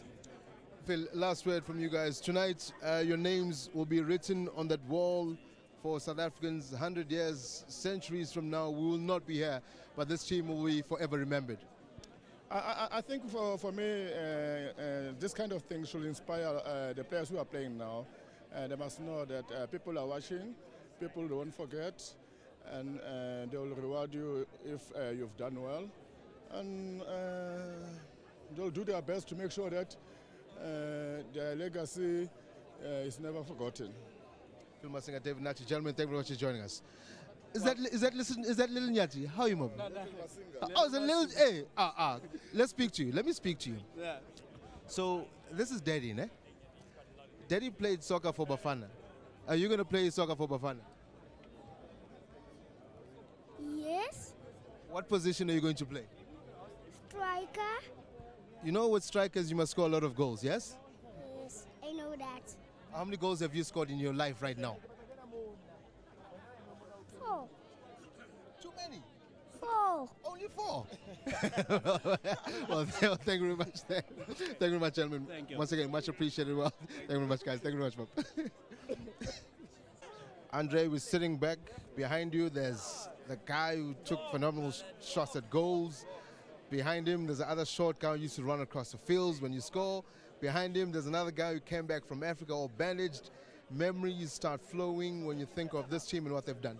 Yeah, you've just given me some wonderful memories there. We're just setting the scene of who's behind me, and one of those special people behind me, of course, is Clive Barker. We remember the aeroplane across the field after every goal that we scored, whether it be Phil Masinga, Sean Bartlett, Shoes Mashweo, you know, just banging in the goals. That's the scenes that come back to us, and it's wonderful that after so long we can actually properly reminisce about it again, because it was a special time in South African football, and I think it's you know, it's deserving for the players, because as I say, it was a very special time in South African football. I'm sitting here and I'm watching all you guys having fun. It's like back to school in hostel where all the boys get together before or just after spring break and you're catching up. It's as if you guys never left each other. Smiles all around, and it's the one family that I think you never leave, even when you're off the field, because that's what it shows basically. We've become so close as a family, because we used to spend so much time together as a team, whether it's on the field, off the field. That period between 1995 and 96, we literally spent months together. So we grew as a family, and I think what was important to realize in that particular era as well. And a lot of people still today say, you had a great team, you did the country proud, you went out and won games for everyone. You know, if the truth be told, we couldn't have done it on our own, not in a million years. And I think we've got to pay tribute to all the other components that were there to support us and guide us, like the nation who supported us, whether they be on TV or in the stadium, you know. But one very important component, of course, was that shining star, the late Madiba, who was he was like a teammate to us during that period. And that was the one thing that people don't realize. That was certainly for us, it was like a driving force. When Madiba used to come and talk to us before a game, it's like we 1-0 up before we even play that game. And that was what it was like for us. Well, Madiba was inducted last year alongside the class of 95, the Springbok team. 21 years later, following you guys sitting, watching the Springbok saying, next year it should be us, and then you went on to do it. You two, class of 96, being inducted. For decades and centuries to come in South Africa, they will know and remember who you are. Well, it's certainly a nice thing to actually think about. It's nice to be remembered. It's nice to be supported. And that's what we've always felt. It wasn't just in 96 that we felt the support of the nation. To this day, we'll get people coming up to us, hey, let's talk about 96. And, you know, that's the kind of support that we've enjoyed over the years. And it's wonderful because, like I said, we could never have done it on our own. Let's talk about 96. What stood out for you with this team? And what stood out? I know you don't want to choose and say this was my better buddy, but what stood out to this team? Because, I mean, I sit back and I can choose, I can say, that one, oh, engine room, that one, striker, that one, goalkeeper, H. You can literally point out what stood out for you with this team. I think the one thing that stood out with this team that we had in 96 is that we had a group of individual characters, not players, characters. And we were able to put those individual characters together into a team, of course, led by Clive Barker. That's what he was good at. And people might say, but, you know, technically and tactically, he wasn't the best coach around. But boy, he knew how to put a team together, a team that will go out there and win games for us. And I think that was important. And it's amazing that you mentioned this one could knock them into the top corner. That one could go on the overlap. I'm talking about the late Sizwe and, of course, David Nyati. That's what we remember. We had the engine room. Eric Tinkler was there to guide everything. Linda with the lazy challenging. Shoes Mashweo coming in late. We could talk about that all time. So it's those individual components. And how I can sum it up, and people to this day come to me and say, hey, you still hold the South African record for keeping the most number of clean sheets in a row. How'd you do it? Very simple. Very, very simple. Neil Tovey, Mark Fish, Lucas Radebe. We can go on and on. David Nyati, the late Sizwe. That's how I was able to do it. In fact, we speak about Mark Fish. I'm going to ask the camera to move with me as we go and get in there. Yeah. Sorry, Mark. We're going to try and get Mark Fish as we have you. Mark, I have to bring you in here because this man is throwing names. It seems as if he's speaking as if you're buddies with him. He says the reason why he's got the most clean sheets is because he paid you well for you to make sure. It's definitely not me. Andre very well remembers the way I played football. So he played with a defender less. I tried to be scoring goals. I think you got to thank the likes of the Tinklers that did the job so well when he used to stay back to cover for myself and the late Sizwe Matong, bursting forward trying to create things up front and score goals. So, but I mean, I think he's being very modest himself. He's a fantastic. Can I just butt in there? And it's true. I've got to pay testament to that. Every now and then, all the grey hairs you see because of him. When I look for Mark Fish in defence, there he goes up the field, and I'm shouting for him to get back into defence, and he scores. And I'm going, that's how you do it, my boy. I mean, we're speaking about living in the moments of that team, Mark. I mean, we're sitting here today. This team is forever be remembered. And I heard Neil, your captain, saying this team should be given street names throughout the country. I think in sports, the people that achieve something in sports, exactly, I say street names. But when you say remembering the moments, I have fond memories, and my memories is not even on the football field. It's traveling from Sunnyside Park Hotel to the stadium. What was happening in that bus when you got Sizwe Matong starting the singing, Mark Williams pretending to sing or trying to sing, whatever he was doing, the dancing and the emotions on the bus literally led into the change room. And when you went out on the field, we felt we were unbeatable. So it was that we did in the bus and traveling to the stadium, the unity that we created as a family on and off the field. When we went onto the field, the results just came the way.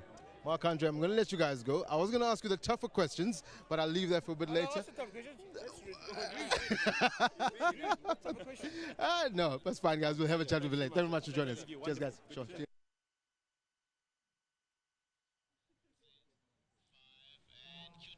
Well, there you go. Some glitz and glamour, the the blue carpet, as it were, as we see. Well, in fact, having a chat to some of the class of '96 members, Mark Fish. They're having a good laugh with Andre Arendse as well as Mark Williams and the former coach. I'm going to take you back inside.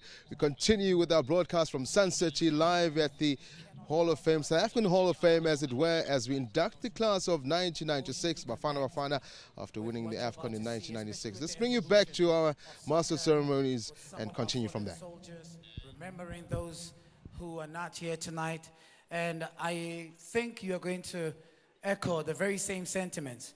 But before we get into the emotional side of things, ladies and gentlemen, I'd like to thank the Unboxed team at Samsung. who tonight represented by the marketing director of Samsung Africa. I'm going to call on stage Mr. Justin Hume. Are you here, Mr. Justin Hume? Yeah, thank you. A round of applause from Samsung Africa.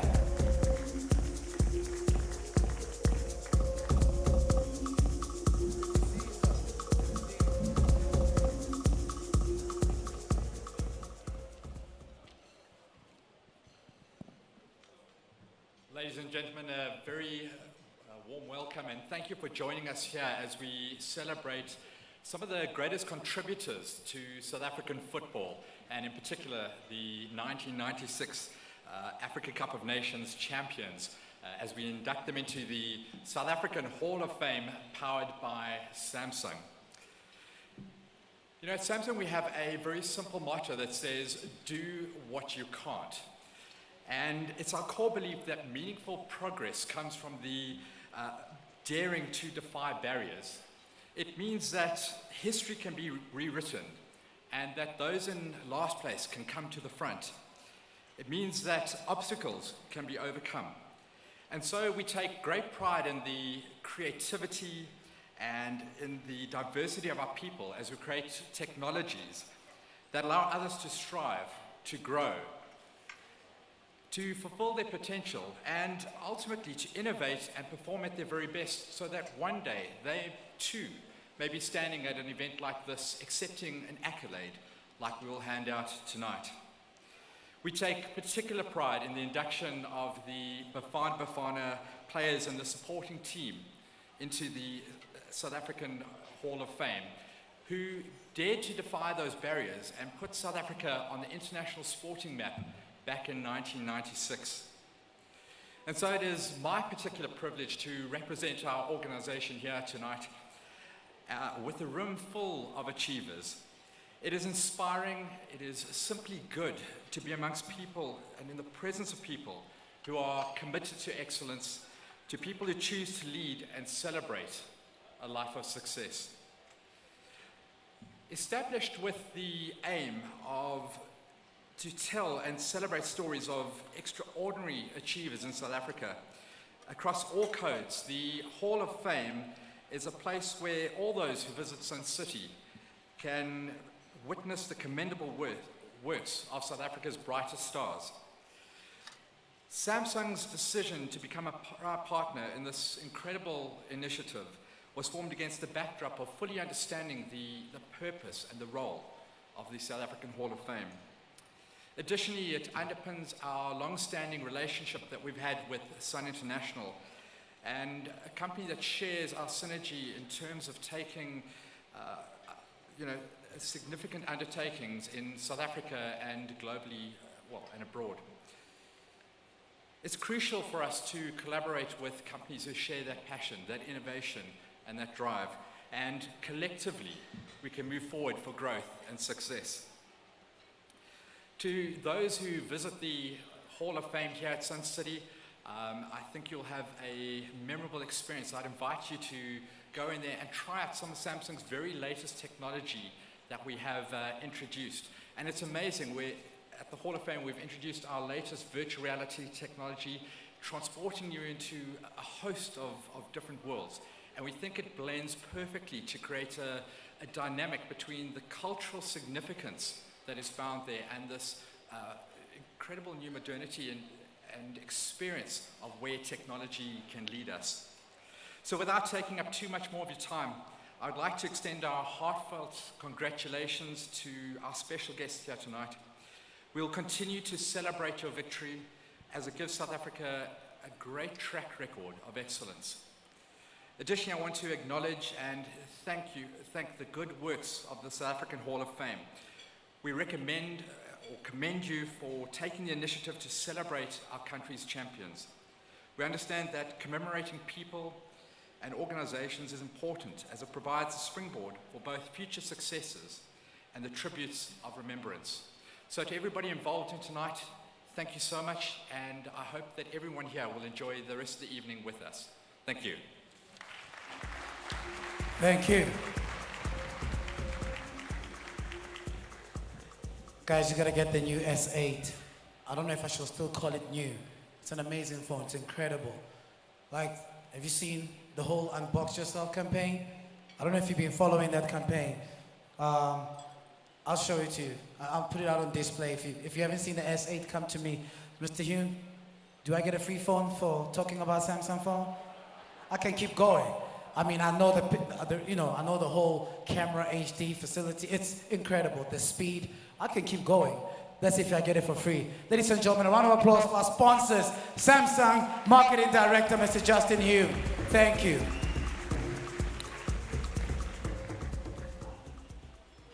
All right, so moving on tonight, I'd like to just make you aware that the tags that you were given when you came inside the venue, just make sure that the Hall of Fame team collects that number, because that's going to make you eligible for the draw, which is up for 10 grand later this evening. Don't forget, we still got an after party taking place at the casino tonight. I heard the Honorable Mr. Malefi Oliphant asking, Tibos, what time is the after party? Around 10:30. 10:30, that Oliphant. Don't stress, it's the party's still coming. But as I did say, this event for me is everything, because never in history I've seen these great players back together, and you're going to witness something incredible tonight. But before we get into that as well, I'd like to call on stage someone who plays a very important role in putting this together. And we are here to exercise being kind, being philanthropic.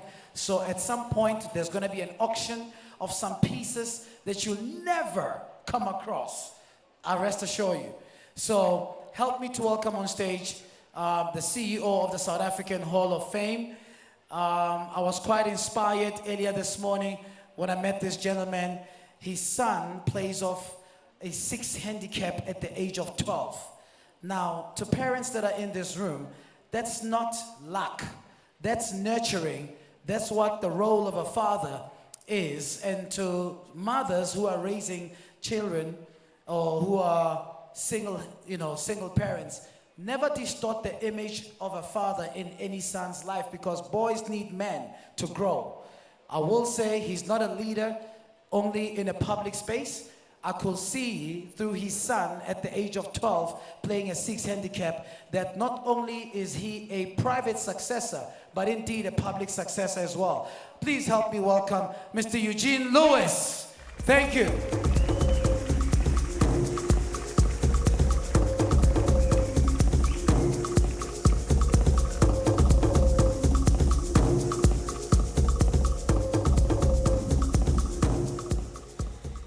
Good evening, everybody, dear special guests. It's really a privilege to be here in front of you all. My part of the evening is at least an easy one, where I have the privilege to thank all our partners and everybody making the Hall of Fame the success it is and the growing success we hope to achieve with this. I would firstly also like to thank the South African Football Association for agreeing to partner with us in allowing for us to induct all your fantastic soccer players of the AFCON Cup of 1996. Obviously, thank you very much to be able to make this South African Legacy Project a reality. Because of you, our nation can celebrate, inspire and empower our youth for centuries to come. Thank you very much. To all our other partners, thank you very much. We simply cannot do it without other partners like Jacaranda, Caxton CTP Publishers, SABC, the guys that did everything you see here tonight, Virtual Productions, to Distel, SAB, and proudly South Africa, Fluxman's Attorneys, and the Ernie House Wines. Thank you very much for making this such a great event. And then lastly, our families, thank you for standing behind us when it was so difficult to build this legacy. Your support made this reality when others wondered if we will ever pull this project through. And to our entire team, John, Sanay, Peter, everybody, thank you for sharing the vision to really make a difference in all the lives of South Africans. We really appreciate everything you do. Thank you, everybody, and enjoy the rest of your evening.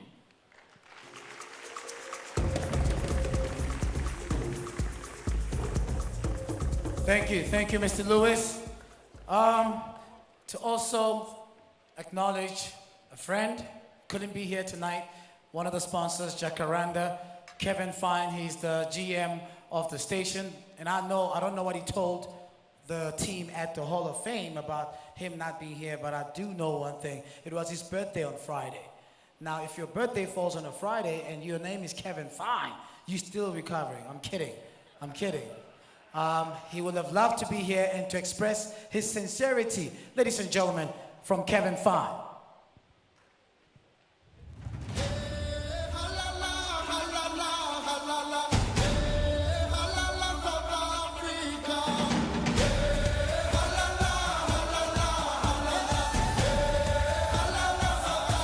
Good evening, ladies and gentlemen. It's my distinct honor to be addressing this audience tonight. And on behalf of Jacaranda FM, I just wanted to share a story around the African Cup of Nations in 1996 before you induct these amazing men into the Hall of Fame. The night before the final, and Glenn Binkin may remember this, I stood outside the hotel room in Parktown and handed a shirt to him and got it signed by every single player in that team. And I still have that shirt today, on that beautiful Bafana jersey, the gold and black, with those SAFA logos on the side. And having led to that moment, the moments that had led up to that, watching the opening game live, watching the semi-final, shouting for shoes and fish, and watching Mokoku and John Moeti and Helman and Pelele and Eric Tinkler and everybody in that team, including the coach Clive Barker. That moment when the nation builder came onto the field and scored those 2 goals, probably one of my proudest moments as a South African. And what it's done is left an amazing legacy for young guys like me to carry on supporting football and being part of the football fraternity. And what it's meant to me, what you guys have meant to me, is meant to hundreds of thousands and millions of young South Africans as we all embraced soccer. And the moments that came after that, a former singer taking us to the World Cup and watching Clive Barker's arms as he swayed around like an SAA aeroplane. They're wonderful moments, and the legacy that you've left behind is so powerful. And my wish and my hope is that generations beyond are inspired by you like I was, like many other South Africans were, and that you enjoy this evening, and that you so richly deserve this moment because you have done something to change the face of South Africa forever. I wish you farewell, I wish you good luck. Congratulations on being inducted into the South African Hall of Fame. Good night. Thank you. So Justin, Mr. Hume, I recorded that video on Friday before his birthday party on a Samsung S8, just so you know. All right? Just so you know, I had to share that with you. Thank you very much. We're live on 404 thanks to the SABC, and one of the brain powers of this great event, working tirelessly around the clock. I think between Monday and Friday, we've exchanged over 150 emails. Ladies and gentlemen, he's indeed a true leader and a hard worker himself. I'd like to call the chairman of the Hall of Fame, the South African Hall of Fame, Mr. Johnny Berger, to please join me on stage. Thank you very much. A round of applause. The chairman of the South African Hall of Fame, Johnny Berger. Thank you. I remember I was playing a game with my 9-year-old son, John Leslie, and I beat him 10 straight games in a game called Connect 4. And finally, I said, John Leslie, I'm bored. I don't want to play you anymore. And I got up. I said, I'm ready to go to sleep now. John Leslie said, no, you can't go now, Dad. I said, why? He said, it's not over until I win. That was his attitude. We sat down and we played several other games. And finally, after the 11th game, John Leslie won, and he got up and he yawned. And he said, I'm ready to go to sleep now. And I'm saying to you, what if all of us took that attitude after we face a rejection and a no, or we have a meeting and no one shows up, or somebody say, you can count on me, and they don't come through? What if we have that kind of attitude? The car's repossessed. Nobody believes in you. You've lost again and again and again. The lights are cut off, but you're still looking at your dream, reviewing it every day, and say to yourself, it's not over until I win.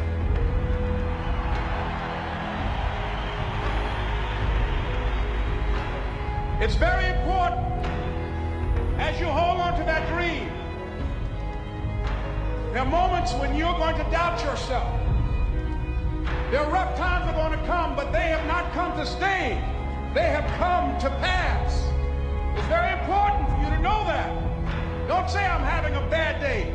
Say I'm having a character building day.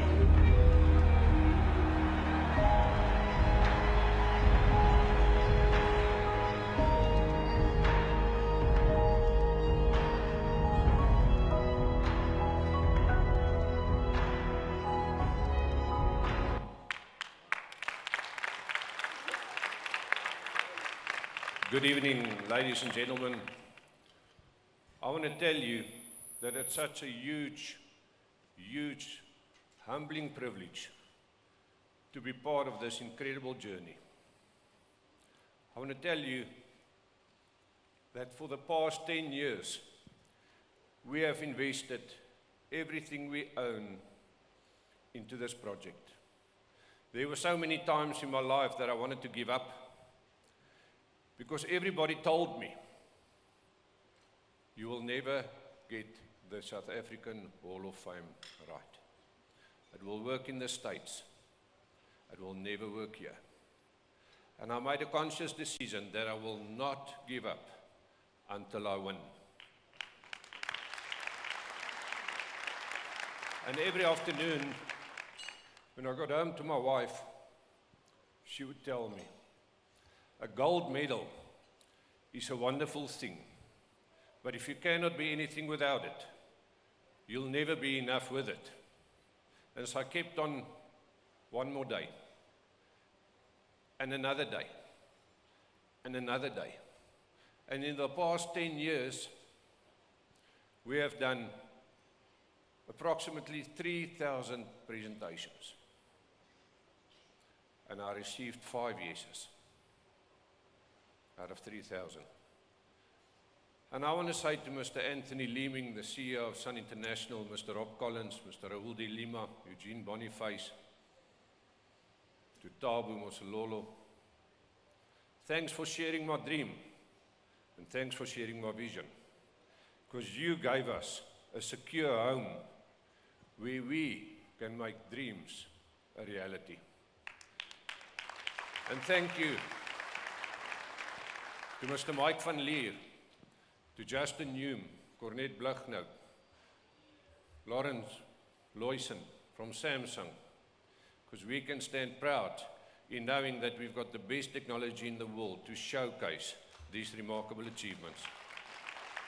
And to Bidwest McCarthy, thank you for giving us wheels to take this to the nation.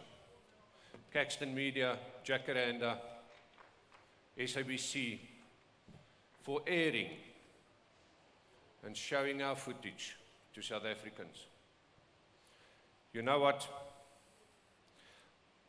Probably one day, people will stand around my grave and they will sing, Halimpo naiki limo na kikatu moya moya. Kikatumo, kikatumo, kikatumo. And I want to tell you that I will probably smile from above, knowing that we've done our part in leaving something bigger and longer lasting than just ourselves behind. And that's a legacy. And thank you to SAFA for the privilege that we've got to induct you into the South African Hall of Fame. Viva Dr. Danny Jordan. And viva Dr. Urban Khoza. And viva Dr. Molefi Oliphant. And viva Kaiser Matuum. And viva Joe Mosono. And viva Clive Barker, Neil Tovey, and the 1996 Bafana Bafana team. We honor you and we're proud of you. God bless.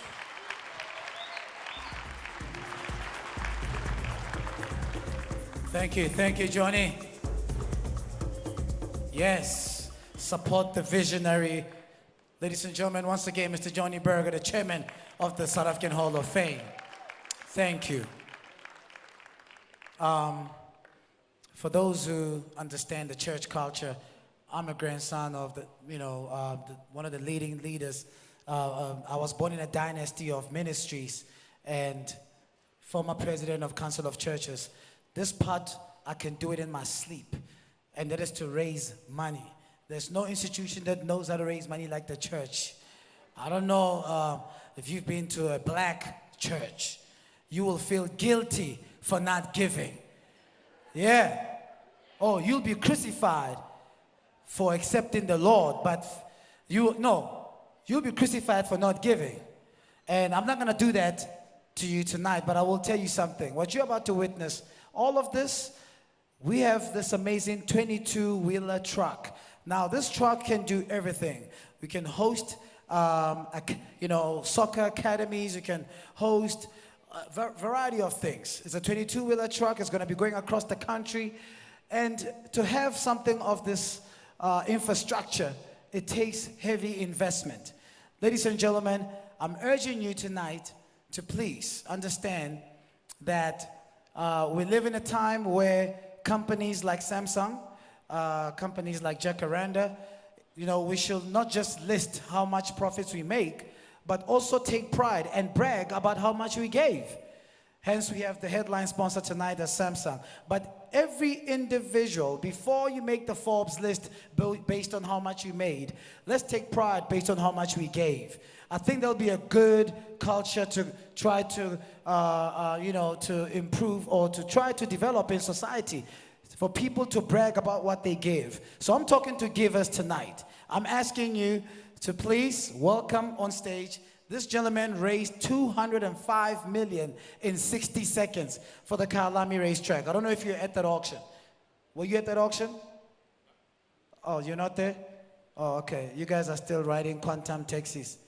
All right. It was at the Kyalami racetrack, okay? The racetrack, we raised 205 million, and I'm happy to announce somebody who does a better job in making sure we can meet the target for tonight. I won't mention the numbers. It's an auction. So help us reach the target. He does a better job. Ladies and gentlemen, please welcome on stage Mr. Joe van Reenen is here to help me with the auction tonight. A round of applause, please.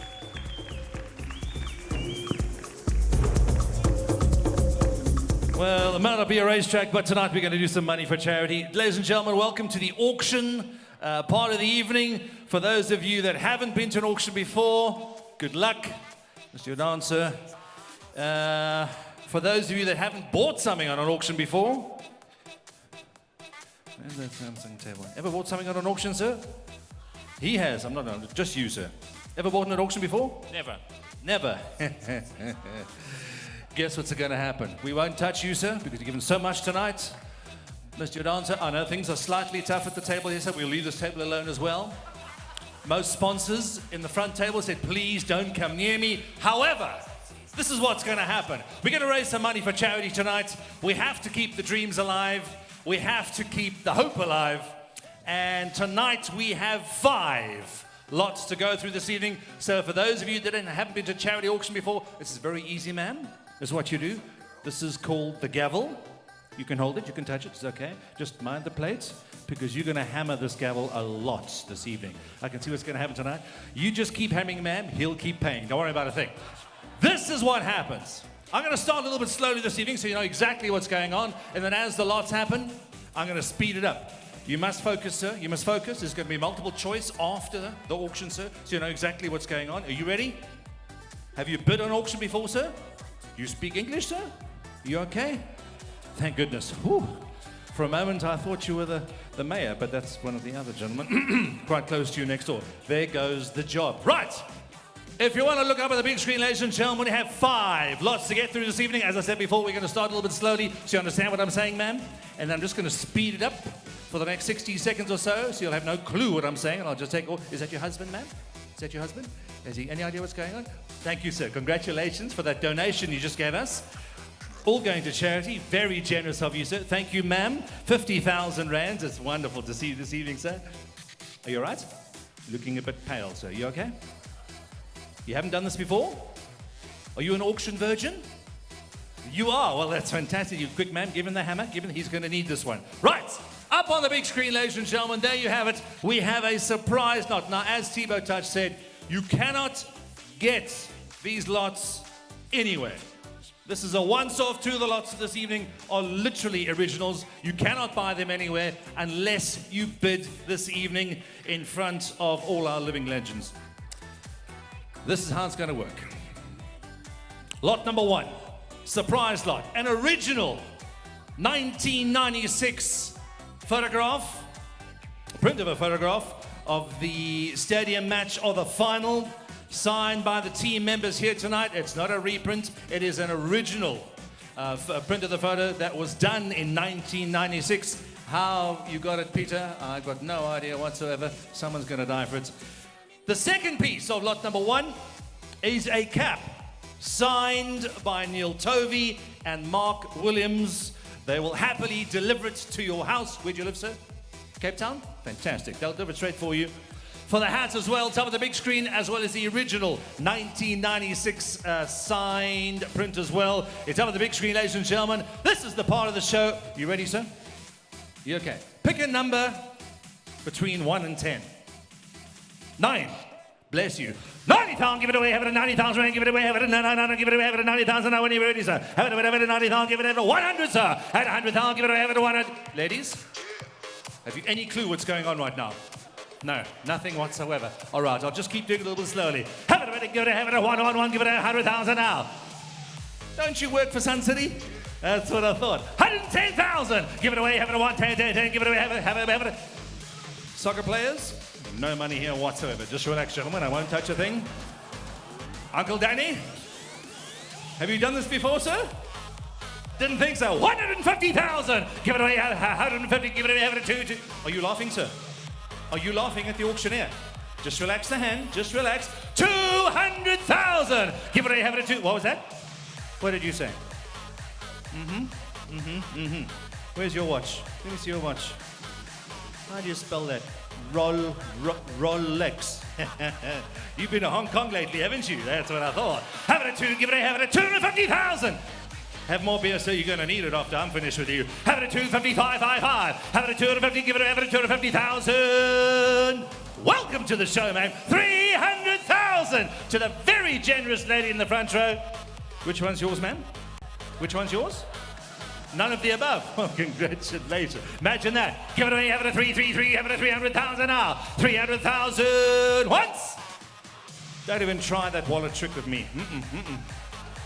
Ever had a White Brothers hand in your pocket? Watch this, watch this. I know the wallet's here. It's here somewhere. 300,000. Second call. Who's got the gavel? Are you ready, sir? Third and final call. It's for a peak cap at 300,000 rands. Isn't this exciting? Third and final call. Sold at 300,000 rands. Give a round of applause, ladies and gentlemen. Woo-hoo! That's very generous, sir. Very, very generous. Fantastic. Check, please, over here. Security. Anybody? Sir, does he have any money?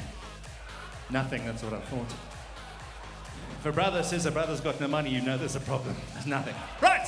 So now you know how the evening's going to go, ladies and gentlemen, for the next 60 seconds or so. You ready, gentlemen? Ready? Okay? It's all right, sir. It was just a dummy auction. You okay? Just relax. It's okay. You see the girlfriend, the wife just smiles away. No. All right. Here we go. For lot number one, ladies and gentlemen, the signed cap and the original 1996 print signed by all the players here this evening, ladies and gentlemen, will have an opening bid. This is real, sir. You've got quite a grip on that gavel there. Just let it go. It's okay. Just relax. I do this for a living. Signed, the cap signed by Neil Tovey and Mark Williams, as well as the original 96 print signed by everybody here for both lots, ladies and gentlemen. Open the bidding. 5,000. Sure, why not? It's not where you start, it's where you finish. Make it 2. 2 what? Pounds. Rands. Here we go. 2,000, give it a 2, give it a 2, have it a 2 now. Everybody can bid tonight, ladies and gentlemen. We know where you live. Bless you, sir. Have it a 555. Have 5,000. Give me that 2,000 rand. I've never heard it in my life. Give it a how much, man? 20. That's what I thought. I have 5, man. Funny thing about an auction, got to go up, not down. I don't know why. Any Chinese people here this evening? No, it's not a Chinese auction. 7,000! Give it away, have it at 7,000. Give it away, have it at 7,000. Do you know it's against the South African auction rules to bid once, sir? Did you know that? 10 what? I've got 10 already. Mm-hmm, a little more. Okay, that's fine. Does he have money now? No? Don't look behind you. Don't bid at all. How much? I have 12. I've got 12? Yeah? I have already bid. You got a bit up? Have you never bid against yourself before? It's for charity. This is what we do. All right, touch? No, it's going to cost you more money. Have it 12 and give it away. Give it a 1. Have it a 2, sir. Have it a bit, have it a bit, quickly. Have it a bit, have it a 12. First call at 12,000. Second call at how much? 15 what? 15K. LMNOP. 1,000. 75. At 75. This very rich blonde lady on my right has more money than you, sir. 17,000 rand. Was that 17, man? Bless you, 17,000. It is a peak cap, you know that? Make it 20. Well, she's just upped her own bid to 20. Can you feel how that hurts at the moment? Ladies' bid beating you down. That's how it goes. You sure? Nothing. No money left here whatsoever. Show me your watch. If it's not. Is it Samsung? No. What are the chances? Tebow! How's your new watch, boy? Here we go. Have it at 75. Give it, have it at 20,000 now. At 20,000 once.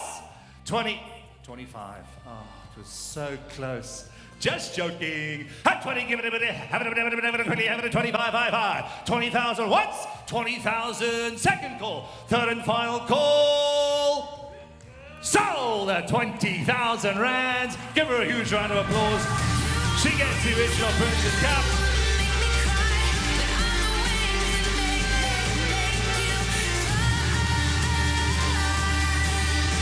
Moving on, lot number 2. It is the original. Everything's original tonight. They're once off, they only have one. Bafana supporters jersey, original and originally signed by the 13 players. This is lot number 2, ladies and gentlemen. It's up on the big screen. Have a quick look.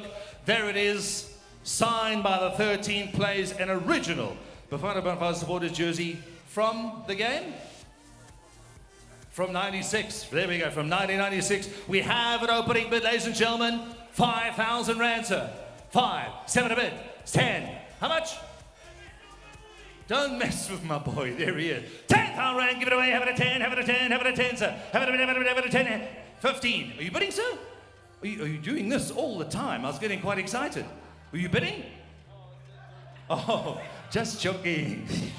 Whew, you scared this lady. Man, you nearly had a lovely jersey to take home tonight. But you might have one. Have it at 15, give it away, have it at 15,000 now. At 15,000, an original jersey signed by all 13 players. Have it at 15, give it away, have it at 15,555. Have it at 15,000. Once at 15,000. Ladies and gentlemen, let me remind you of scarcity value of these items.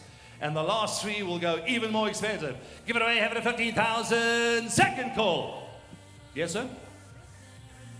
20. Sir, I do know you. Surely you have one of these. 20. How many jerseys would you like for 20,000, sir? We've got quite a few. Any Samsung copiers this evening? We'll just round them off as quick as you like. 20,000, give it away, have it at 20, give it away, have it at 20,000 now. Table number 5's got a bit of cash. At 20,000 once, 20,000 second call. Where's my bidder? A little bit quiet now, sir. That's what I thought. The big guns are in. Third and final call.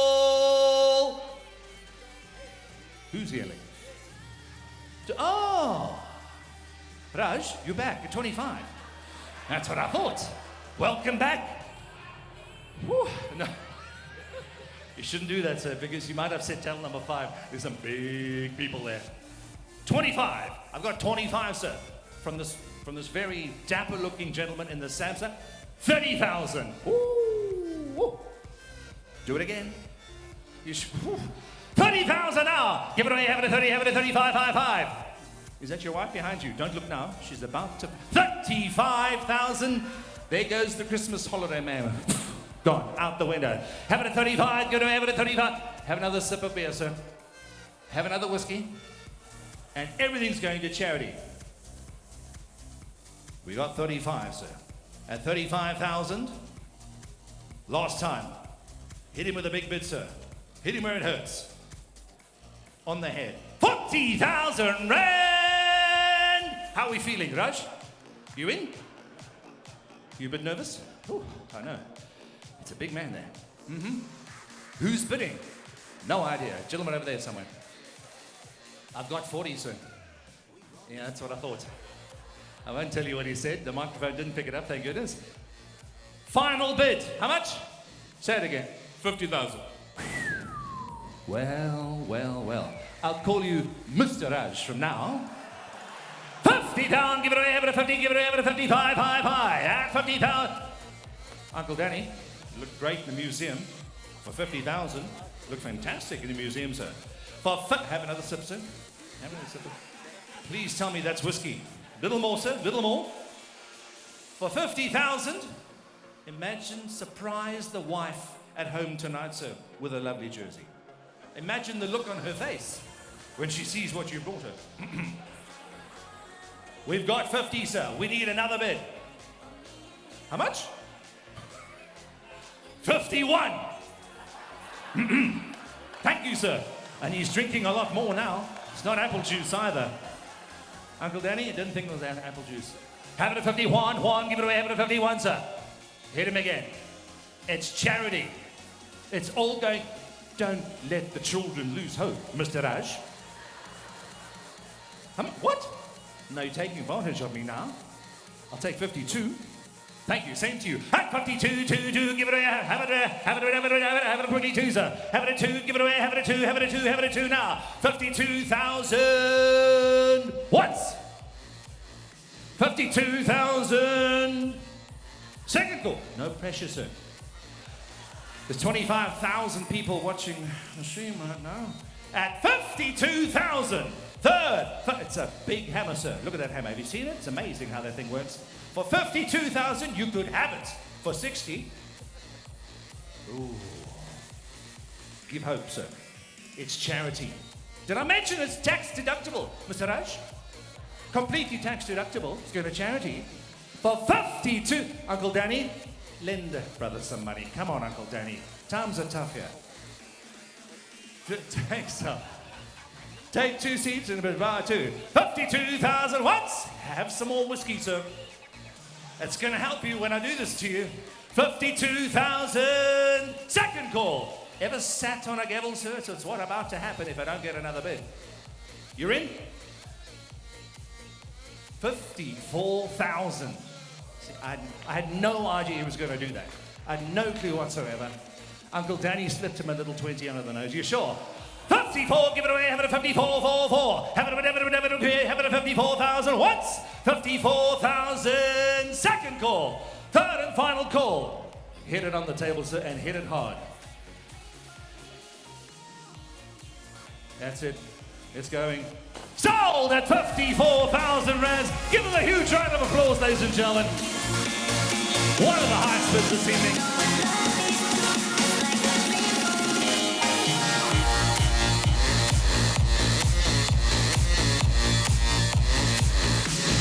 Block number 3. And there's only 2 to go. Another original. The Neil Tovey match worn jersey. Signed by 25 players. This is a match-worn jersey, ladies and gentlemen, from 1996. Raj, how are we feeling on this one? Feeling strong? Okay. Match-worn jersey, 96. Never been washed. Never. Ask me, I can tell. I can smell. Yeah. Match-worn, signed baby. How much? 10 what? It's got a frame, eh? It's got a frame as well, that's extra. Little more, little more. Listen, don't let me call brother over here, because he's going to hurt you again. How much? 10,000 rand, give it away, have it at 10, have it at 10, have it at 10 now. A 1996 match-worn jersey. Neil Tovey, have it, how much, sir? No. No. We can't do 10, 11. There's people here. There's 600, 700, 800 people. Everyone watching on channel 404. Tebow's at the back laughing. Uncle Danny's standing there. So what the children going to do with 11,000 rand? I'll take 5. Thank you. 15,000. Give it away, have it a 15. Give it away, have it a 5. Any money there? Anything? You can't even afford a tie or a jacket. I mean, what on earth is going on here? Have it a... Oh, she's wearing it. Bless you, man. Keep it. So, you shop at Clicks? That's what I thought. 15, give it away, have it a 5. Have it quickly, have it a 15,000 now. 15,000. Yes, ma'am? You bidding? Oh, just scratching the back. Ma'am, those are the most expensive braids you're ever going to buy in your life if you scratch them again tonight. It could have cost you 20,000 rands. Lucas, you've got to warn the lady here. Ooh, mama. At 15,000 rands, ladies and gentlemen, it's going to go. 15,000 once. Bless you, man. Do you play soccer? Because you're gonna, your son, because you're going to look fantastic in this jersey. 20,000. You're off the hook, brother. It's okay. Breathe. Breathe. It's okay. 20,000, and it's a lady. Did I mention it's a lady's bid? A lady. Outbid you. Again. Oh, it's okay. It's okay what? No, it's okay. 21? You're equal. No. Not on auction. Oh, shame. It's been a long night. 20,000 for the ladies, but ladies and gentlemen, give it away, have it at 20,000 now. Hole's your son, ma'am. No, don't touch it yet, ma'am. I haven't given it to you. Just relax. It's just a hammer. It's all right. This lady just wants to grab my hammer. Bless you, ma'am. Give it away, have it at 20,000 once, 20,000 twice. Oh, you see? Yeah, now it happens again. 25. Oh. How unhappy is your little boy going to be if you don't bring the jersey home, ma'am? Because he's watching this on TV. Mommy, please. 30,000. Mama just wants the jersey. You also got a son?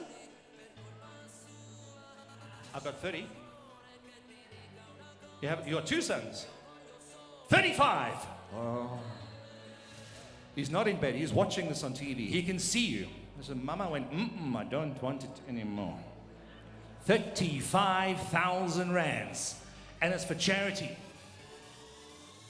You're going to give it away? You sure? 35,000 once, 35,000 second call. Mr. Sampson, nothing like that? Raul, nothing for you. No. Ooh, shh, sleeping.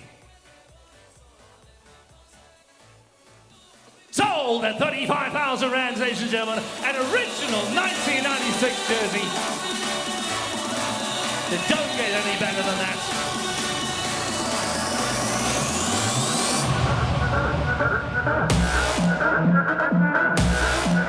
Lot number 4. They don't come any more original than this. Ooh, here it is. The Nelson Mandela African Dream. Artist Michaela Miller. This picture is made, you've got to look at the big screen on this one. Keep watching the big screen. It is made up of thousands and thousands of smaller SA soccer players and soccer photos from all over the country, all put together to form one large picture. Keep looking. There are thousands and thousands of miniature soccer pictures of players and soccer fans from all over the country that make up this once-off original piece. The Nelson Mandela African Dream. There you have it, ladies and gentlemen. The picture is of Nelson Mandela holding the World Cup trophy. There's only one of these, sir. Think of how good it's going to look at home in your bar. How much, man? Bless you. 10,000 rand, give it away, have it at 10, give it away, have it at 10,000 now. Have it quickly, have it at give it. You bidding, and he's saying, no. Why you say no? No. This one over here. Why you say no? No, she said 15. She did. Are you married? Are you married? Would you like to be? Keep bidding, ma'am. He doesn't care. Spend the money. At 15, give it away, have it at 15,000 now. Give it away, have it at 20,000, sir. Give it away, have it at 20. Ma'am, there's only one of these. This is it. 21. Are you in, ma'am? Congratulations. You're just bidding on everything this evening. Have it at 21. Juan, give it away, have it at 21,000. Uncle Danny, no pressure, sir. Look lovely in the museum and Safa headquarters. Once off. Think of all the friends you can see on this picture. Give it away at 21,000. Once now at 21,000. Second call at 21,000. Third and final, 25. You gentlemen. Welcome to the show, sir. Nice to have you awake for a change. Welcome, welcome. Morning. 25, 27.5, man. This is a once-off original. You will never, ever see this again. Give it away at 20, give it away at 25.55. At 25,000 once. 25,000 second call. Hold in. Hold on. Third and final call. How much? 30,000. Aren't you together? This is not a, did you brothers come together? What happened here this evening? You don't know what's going on. Friends no more. It's for charity. 30,000 rands. Once at 30,000. You sure? He's a brother. He's a brother who's got your frame. He took it, you had it in your hand, so he snatched it out. 30,000 once, 30,000 twice. Hold it, hold on. Last call. Congratulations, sir. Sold at 30,000 rands, a magnificent piece. That is lot number 4.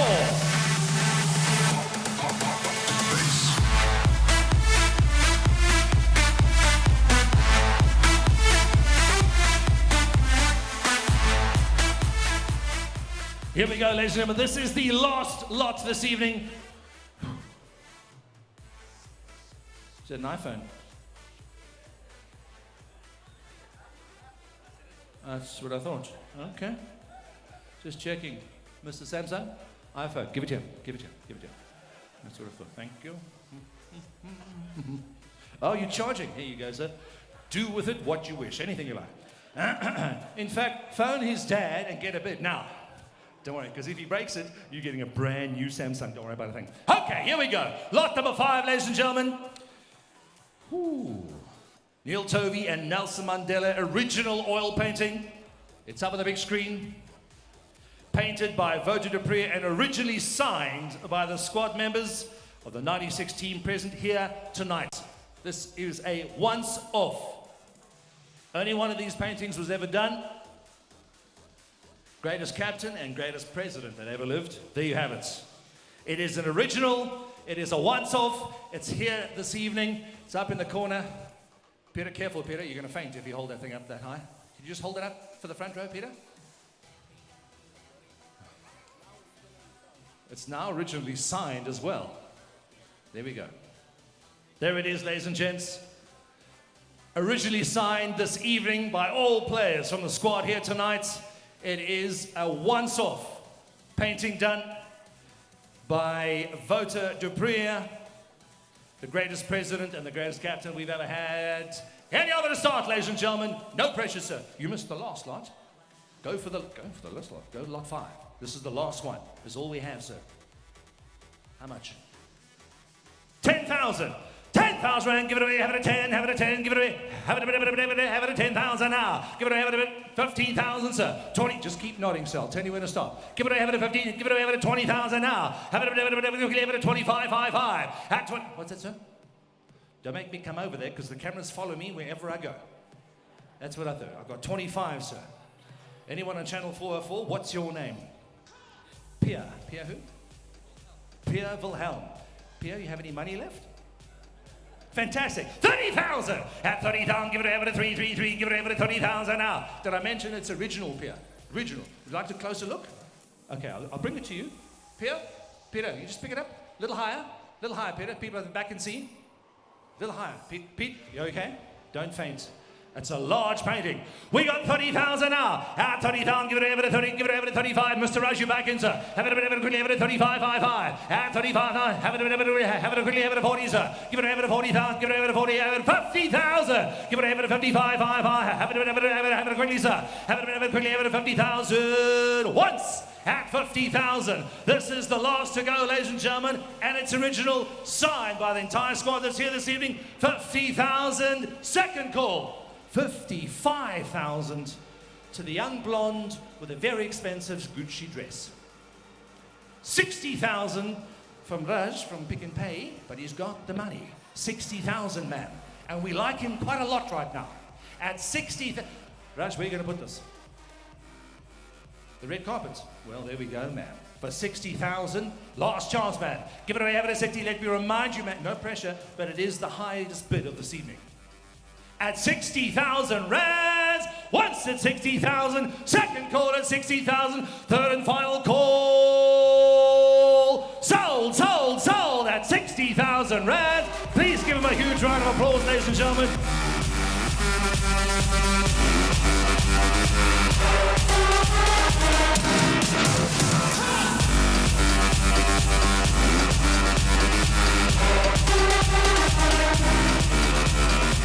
There you have it, ladies and gentlemen. On behalf of myself, Joff and Renan from the High Street Auction Company, you are allowed to collect your lots. Mr. Rush, you can collect your lots this evening. Take them home in the back of the Taz. You can fit it on the roof. You okay, sir? You can take your lots home this evening, ladies and gentlemen. We know where you live. To all our dignitaries from myself, Joff and Renan, thank you very, very much. Good night.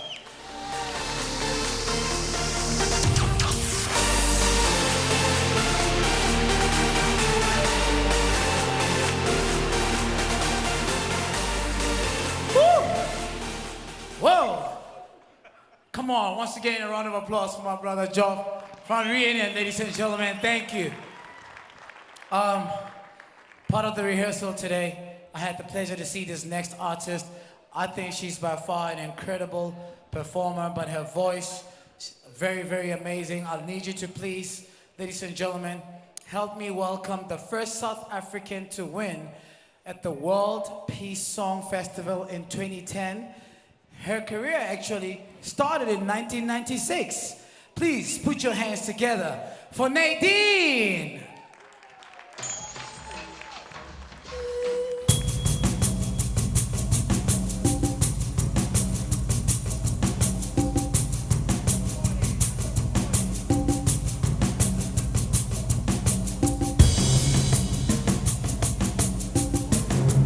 Thank you so much. Good evening, ladies and gentlemen. What a privilege being here tonight at this beautiful induction at the Hall of Fame.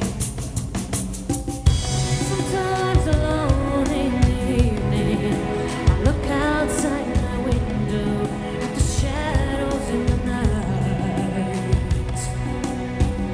I hear the sound of distant crying, darkness multiplying, weary hearts tonight. All I hear is my heartbeat, beating like a drum, beating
some love. Unbelievable. Wow. And you know what, Mamfoni? Princess of Africa, excuse me, let me observe protocol. Do you know backstage what Nadine told me? She said, no, real talk.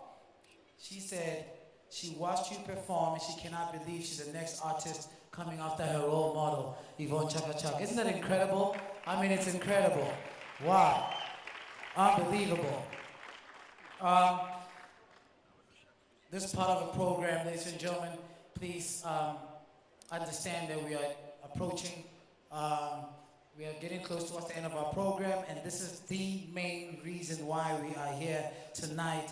Now, let me introduce tonight's delegation party that's going to be helping me to also welcome the inductees tonight, starting with the CEO of Sun International. Ladies and gentlemen, our host at this amazing resort, the home of the biggest golf challenge in the continent. Please welcome Mr. Anthony Leeming from Sun International. Followed by the marketing director of Samsung, Mr. Justin Hugh.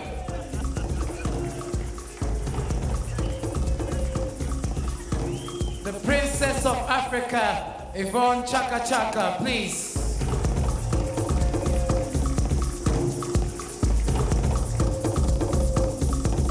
Followed by the CEO of Proudly South Africa, Eustace Mashiembe.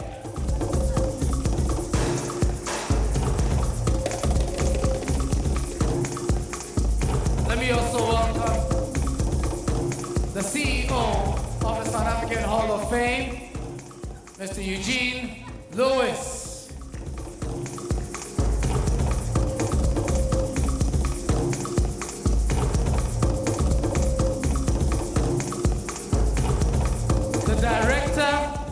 The director, thank you. The director of the Hall of Fame, Andre Duplessis.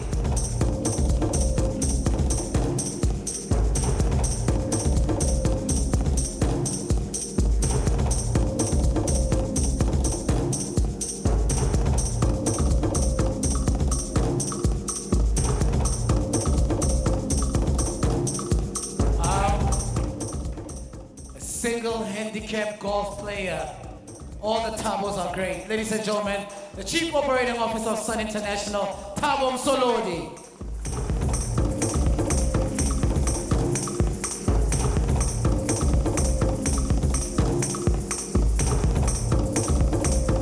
Thank you. And our host from this lovely province of Northwest, ladies and gentlemen, please help me welcome. I was rectified very early on the program. The mayor of the Moses Kotane local municipality. Mayor, I hope you're happy with that one. Yes. Taterane Sole Abraham Diane. Thank you.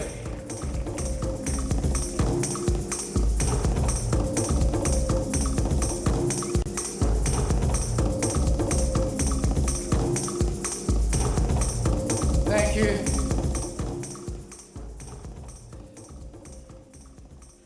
Thank you very much.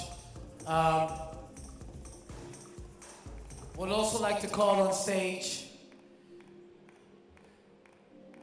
Lubukhang Mohale and Ona Mojale from the General Nicholas Smith Primary School. These children were chosen as part of the delegation party because of their love and passion for the sport in South Africa. Please, a round of applause as I welcome these young giants on stage. Thank you very much.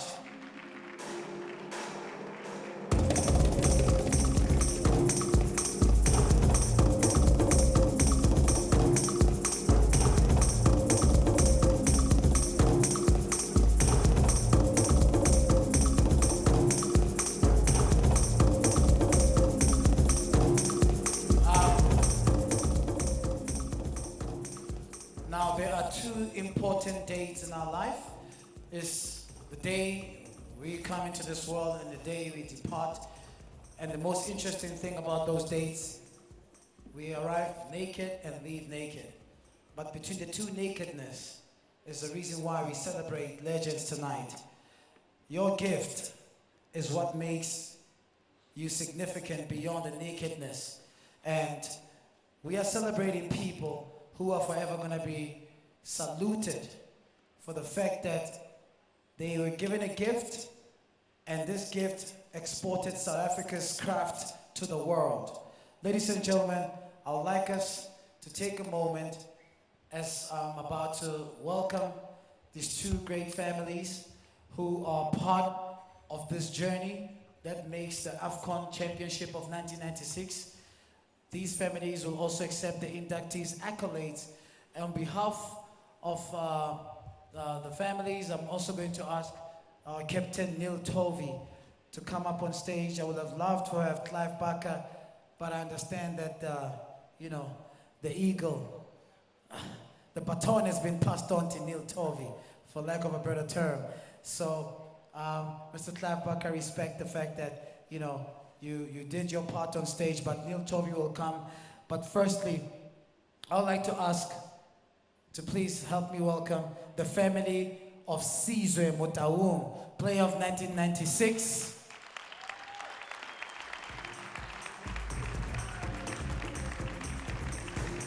May his soul rest in peace in our absence.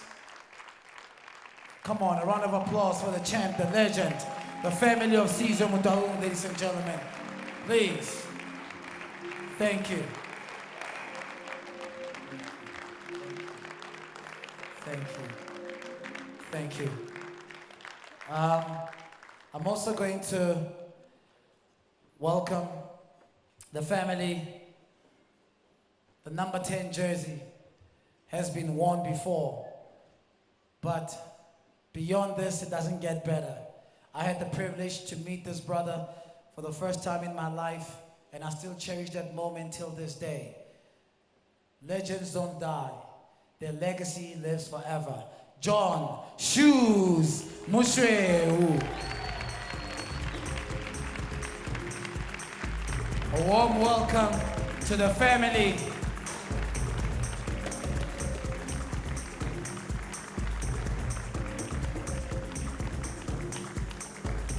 One of the greatest number 10 ever.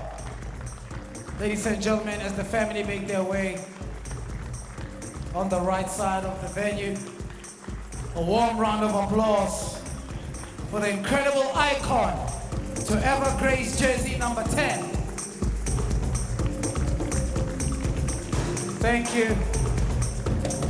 Yes.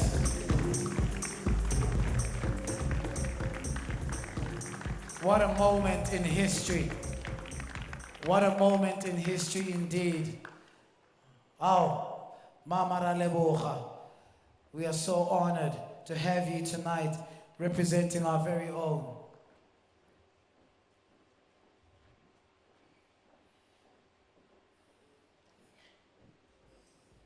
Thank you, Johnny. Bless your heart. Mama Leka, thank you.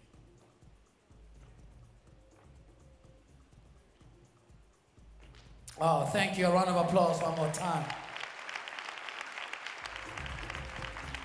And this is the reason why the Hall of Fame needs your support, ladies and gentlemen. Remembering these icons. And we would like now to officially start with the Samsung induction of the 1996 champions into the South African Hall of Fame.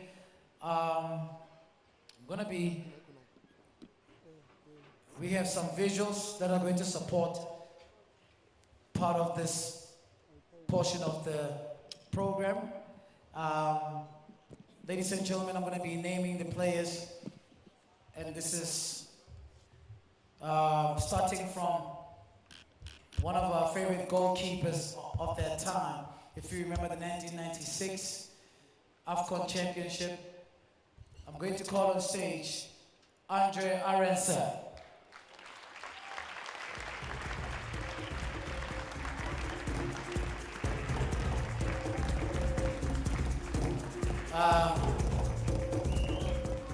See? You saw the way he got on stage, right? He's still ready. He can go and replace Tumele Nkune tomorrow.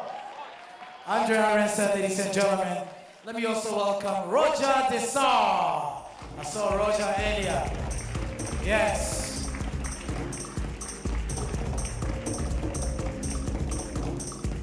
Followed by John Kale.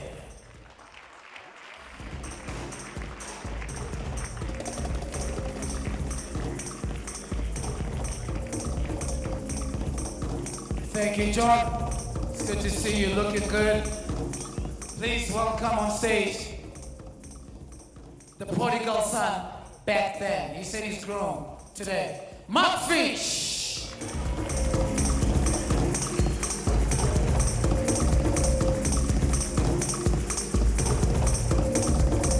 One of our best defenders Bafana Bafana has ever produced, ladies and gentlemen, Mark Fish. I used to admire that combination of him and Lucas Ratebe. It's unfathomable. Never seen anything like that in soccer. Edward Mutale.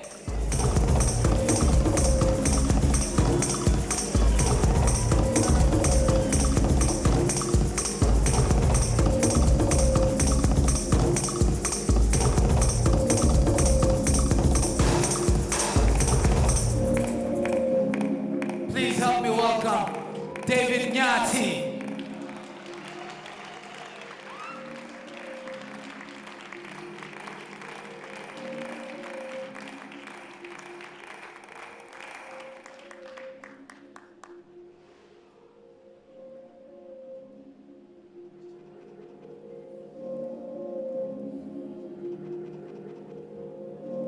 Let's also welcome on stage, the man who's got the keys. Oh, you gotta cut the music for this part. This man's got the keys to the city, all right? In UK, his name is synonymous to soccer. In South Africa, he's a lifetime legend. Lucas Ratebe. Lou. Followed by all-time Andrew Tucker.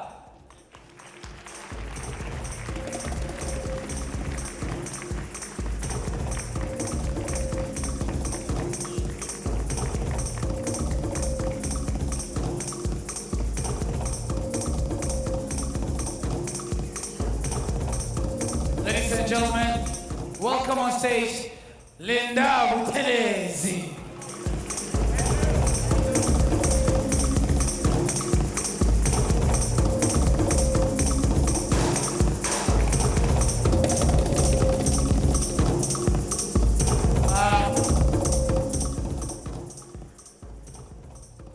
I've been dying to say this name on camera. Augustine Makalakalan.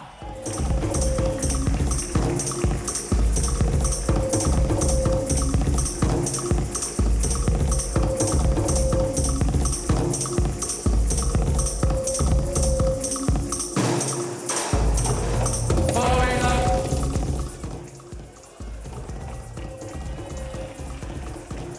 hola, hola, hola, hola, hola.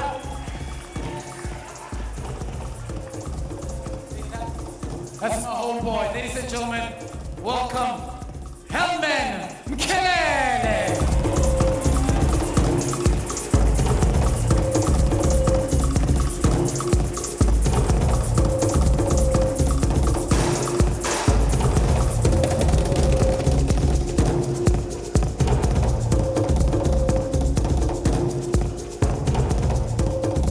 Wow, that was a moment for me. Between Dr. Kumalo and the next player, football control, it was just effortless. Ladies and gentlemen, please help me welcome Zain Musa.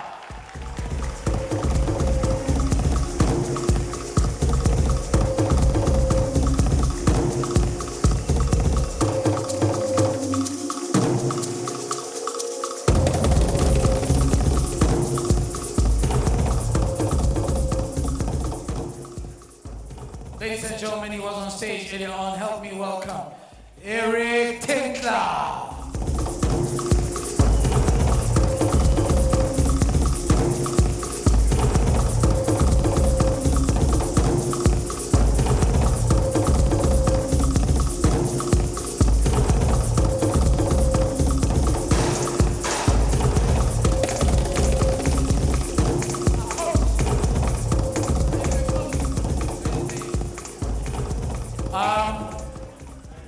still remember the goal he scored against Angola. He was one of the top goal scorers of the AFCON 1996. Until this day, ladies and gentlemen, the finest striker we've produced in Bafana Bafana. Help me welcome Phil Masinga.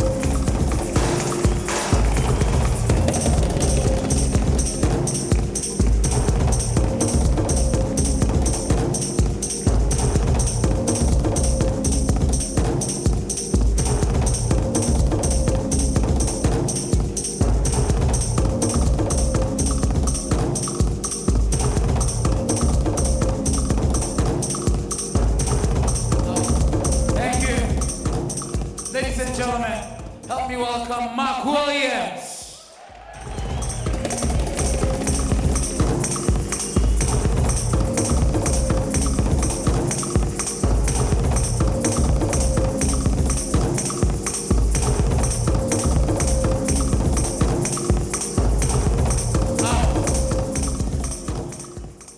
Hosi Amina, Daniel Motau.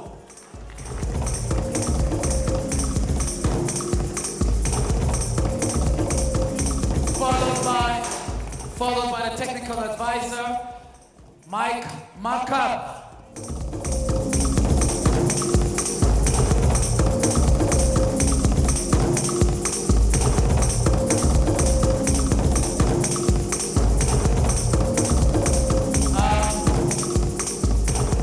As Mike makes his way on stage, please help me welcome the team manager then, Glenn Bacon.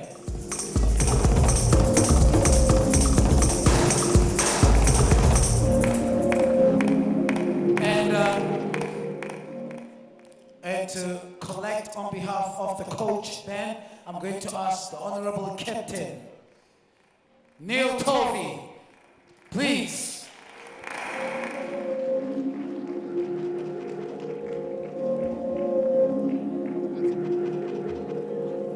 I was going to say, earlier on we spoke about miracles. I don't know when Clive Barker became black, but thank you, James, I understand. I was going to ask you, you are not Clive. I wish you were, but no. Neil, good to see you. Good to see you, my leader. Thank you. I've just received some great news, ladies and gentlemen, that part of one of our team player has also made it, has just arrived. Please help me welcome number 15, 16V, Mutuma, Dr. Kumalo.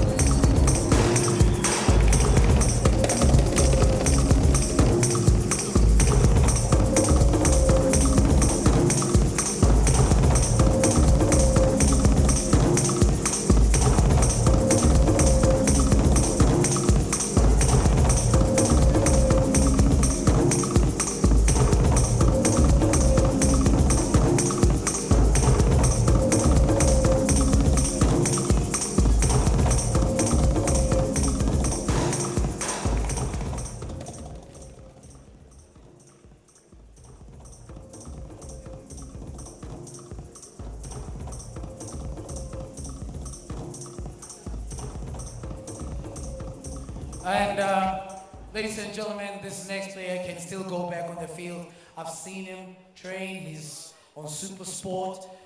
The game is in his DNA. Please help me welcome Sean Butler.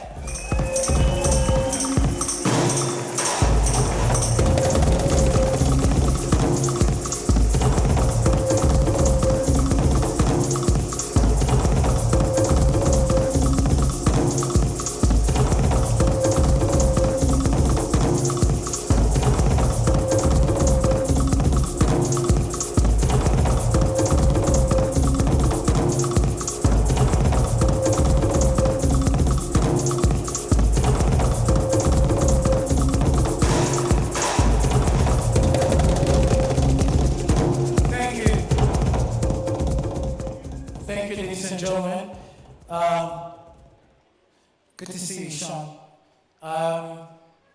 Ladies and gentlemen, we would like to also induct the following prestigious gentlemen who made a massive impact on South African soccer and still, active, and they are richly deserving.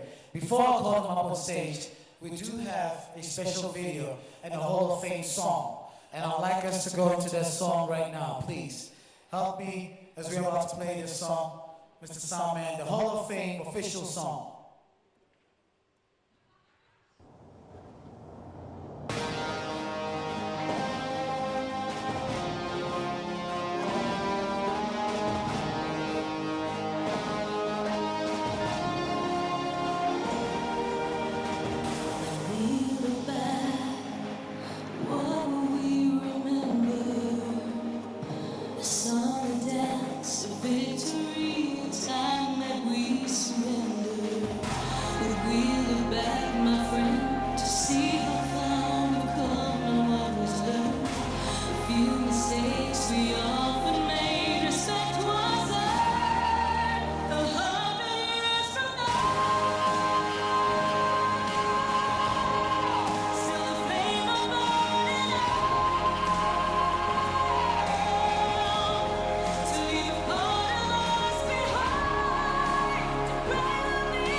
What a moment indeed.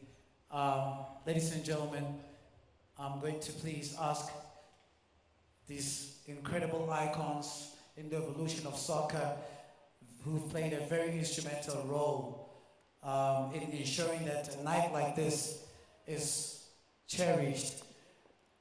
Please help me welcome the following inductees as well on stage. Still active in the soccer fraternity and ensuring that we produce more and more legends. Ladies and gentlemen, Dr. Danny Jordan.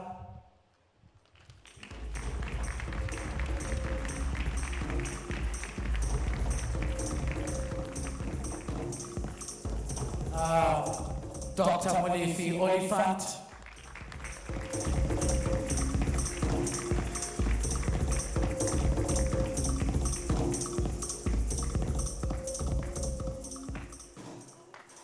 Mr. Ephraim Jomo Sono, on his behalf, I'm going to ask, please, Captain Neil Tovey to please come on stage and also help me welcome or receive, on behalf of John Moeti and David Becker. Thank you very much.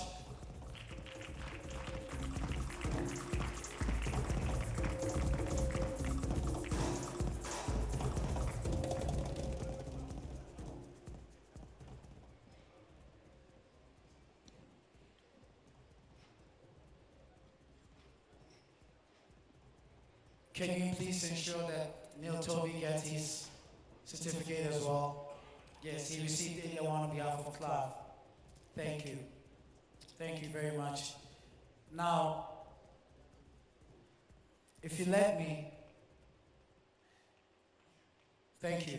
I'm going to ask all the families, relatives of those who received, please, just a few seconds, Dr. Jordan, just for this moment, please let them leave you. Thank you very much, Dr. Olifant.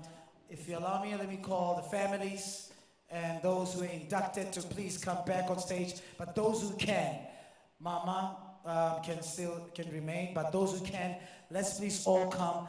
This is a moment, we need everybody on stage, from the families, the players, please make your way back on stage, and a round of applause, please.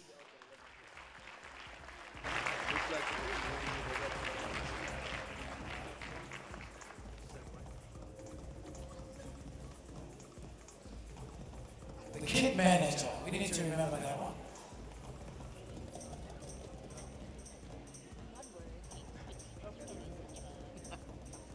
I'm also going to call the families of the districts around to come on stage, please. How can we miss out on that one? Wow. Thank you.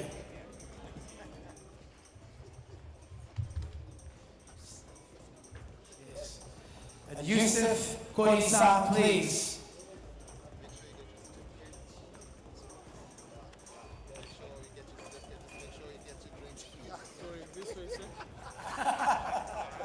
Thank you.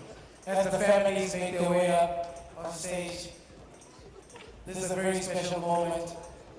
The induction of the 1996 AFCON champions.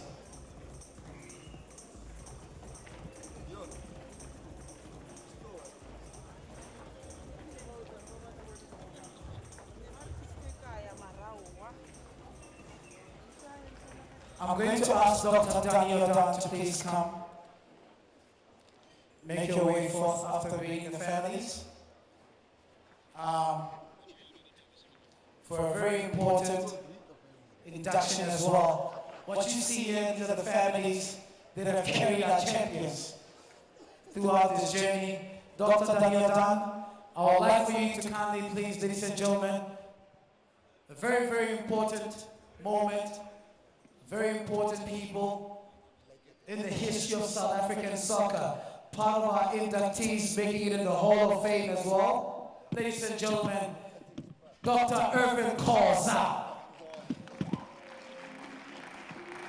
To be received by the Honorable Dr. Daniel Dan, please, alongside Dr. Kaiser Taum as well. We would like to say, all the way from home if you're watching, tonight we salute you. Welcome to the South African Hall of Fame.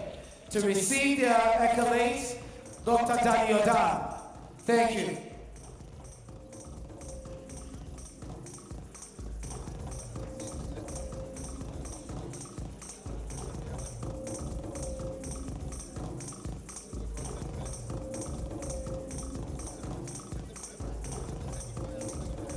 What a time to be alive, to see this great group of individuals who flew the flag high. A round of applause once again for our players and their families and relatives. I'm going to ask Neil Tovey to please come on stage and just make a few words. Thank you. Captain Tovey.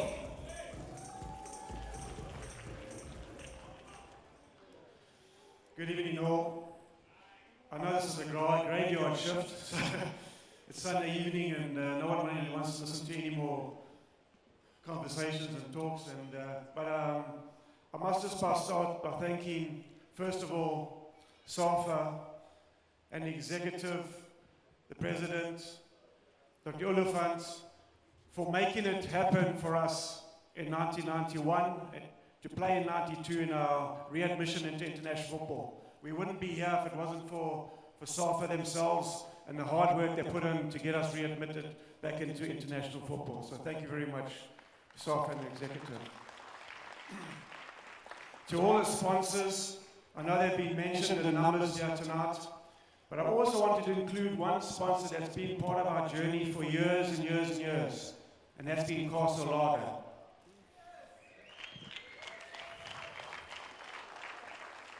Castle Lager have been with this team. They've been in football since the early 50s and been in, obviously with the national team and with our boys.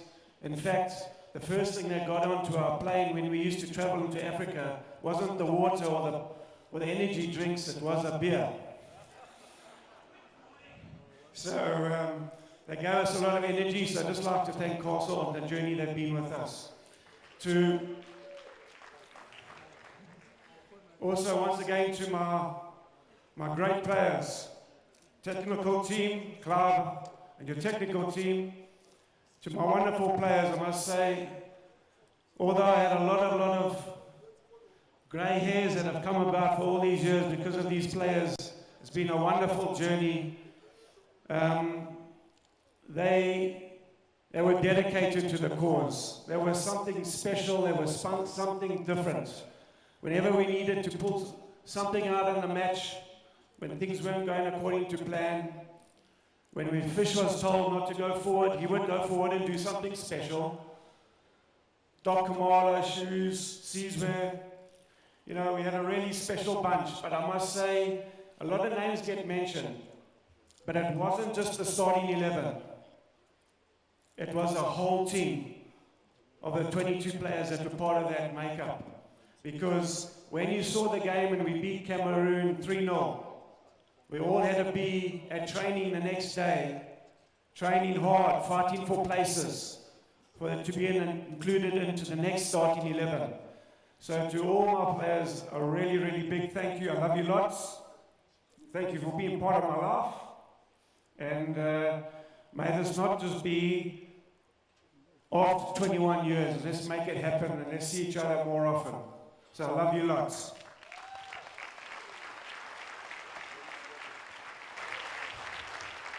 I think I've said a lot. I just want to give you a little bit of a quick journey. If you had to ask me at the start of the AFCON in 1996 whether we would go on to win it, I couldn't lie to you to say we would have. We had to take one step at a time. We knew that we were in a really, really difficult group with Cameroon, Angola, and Egypt.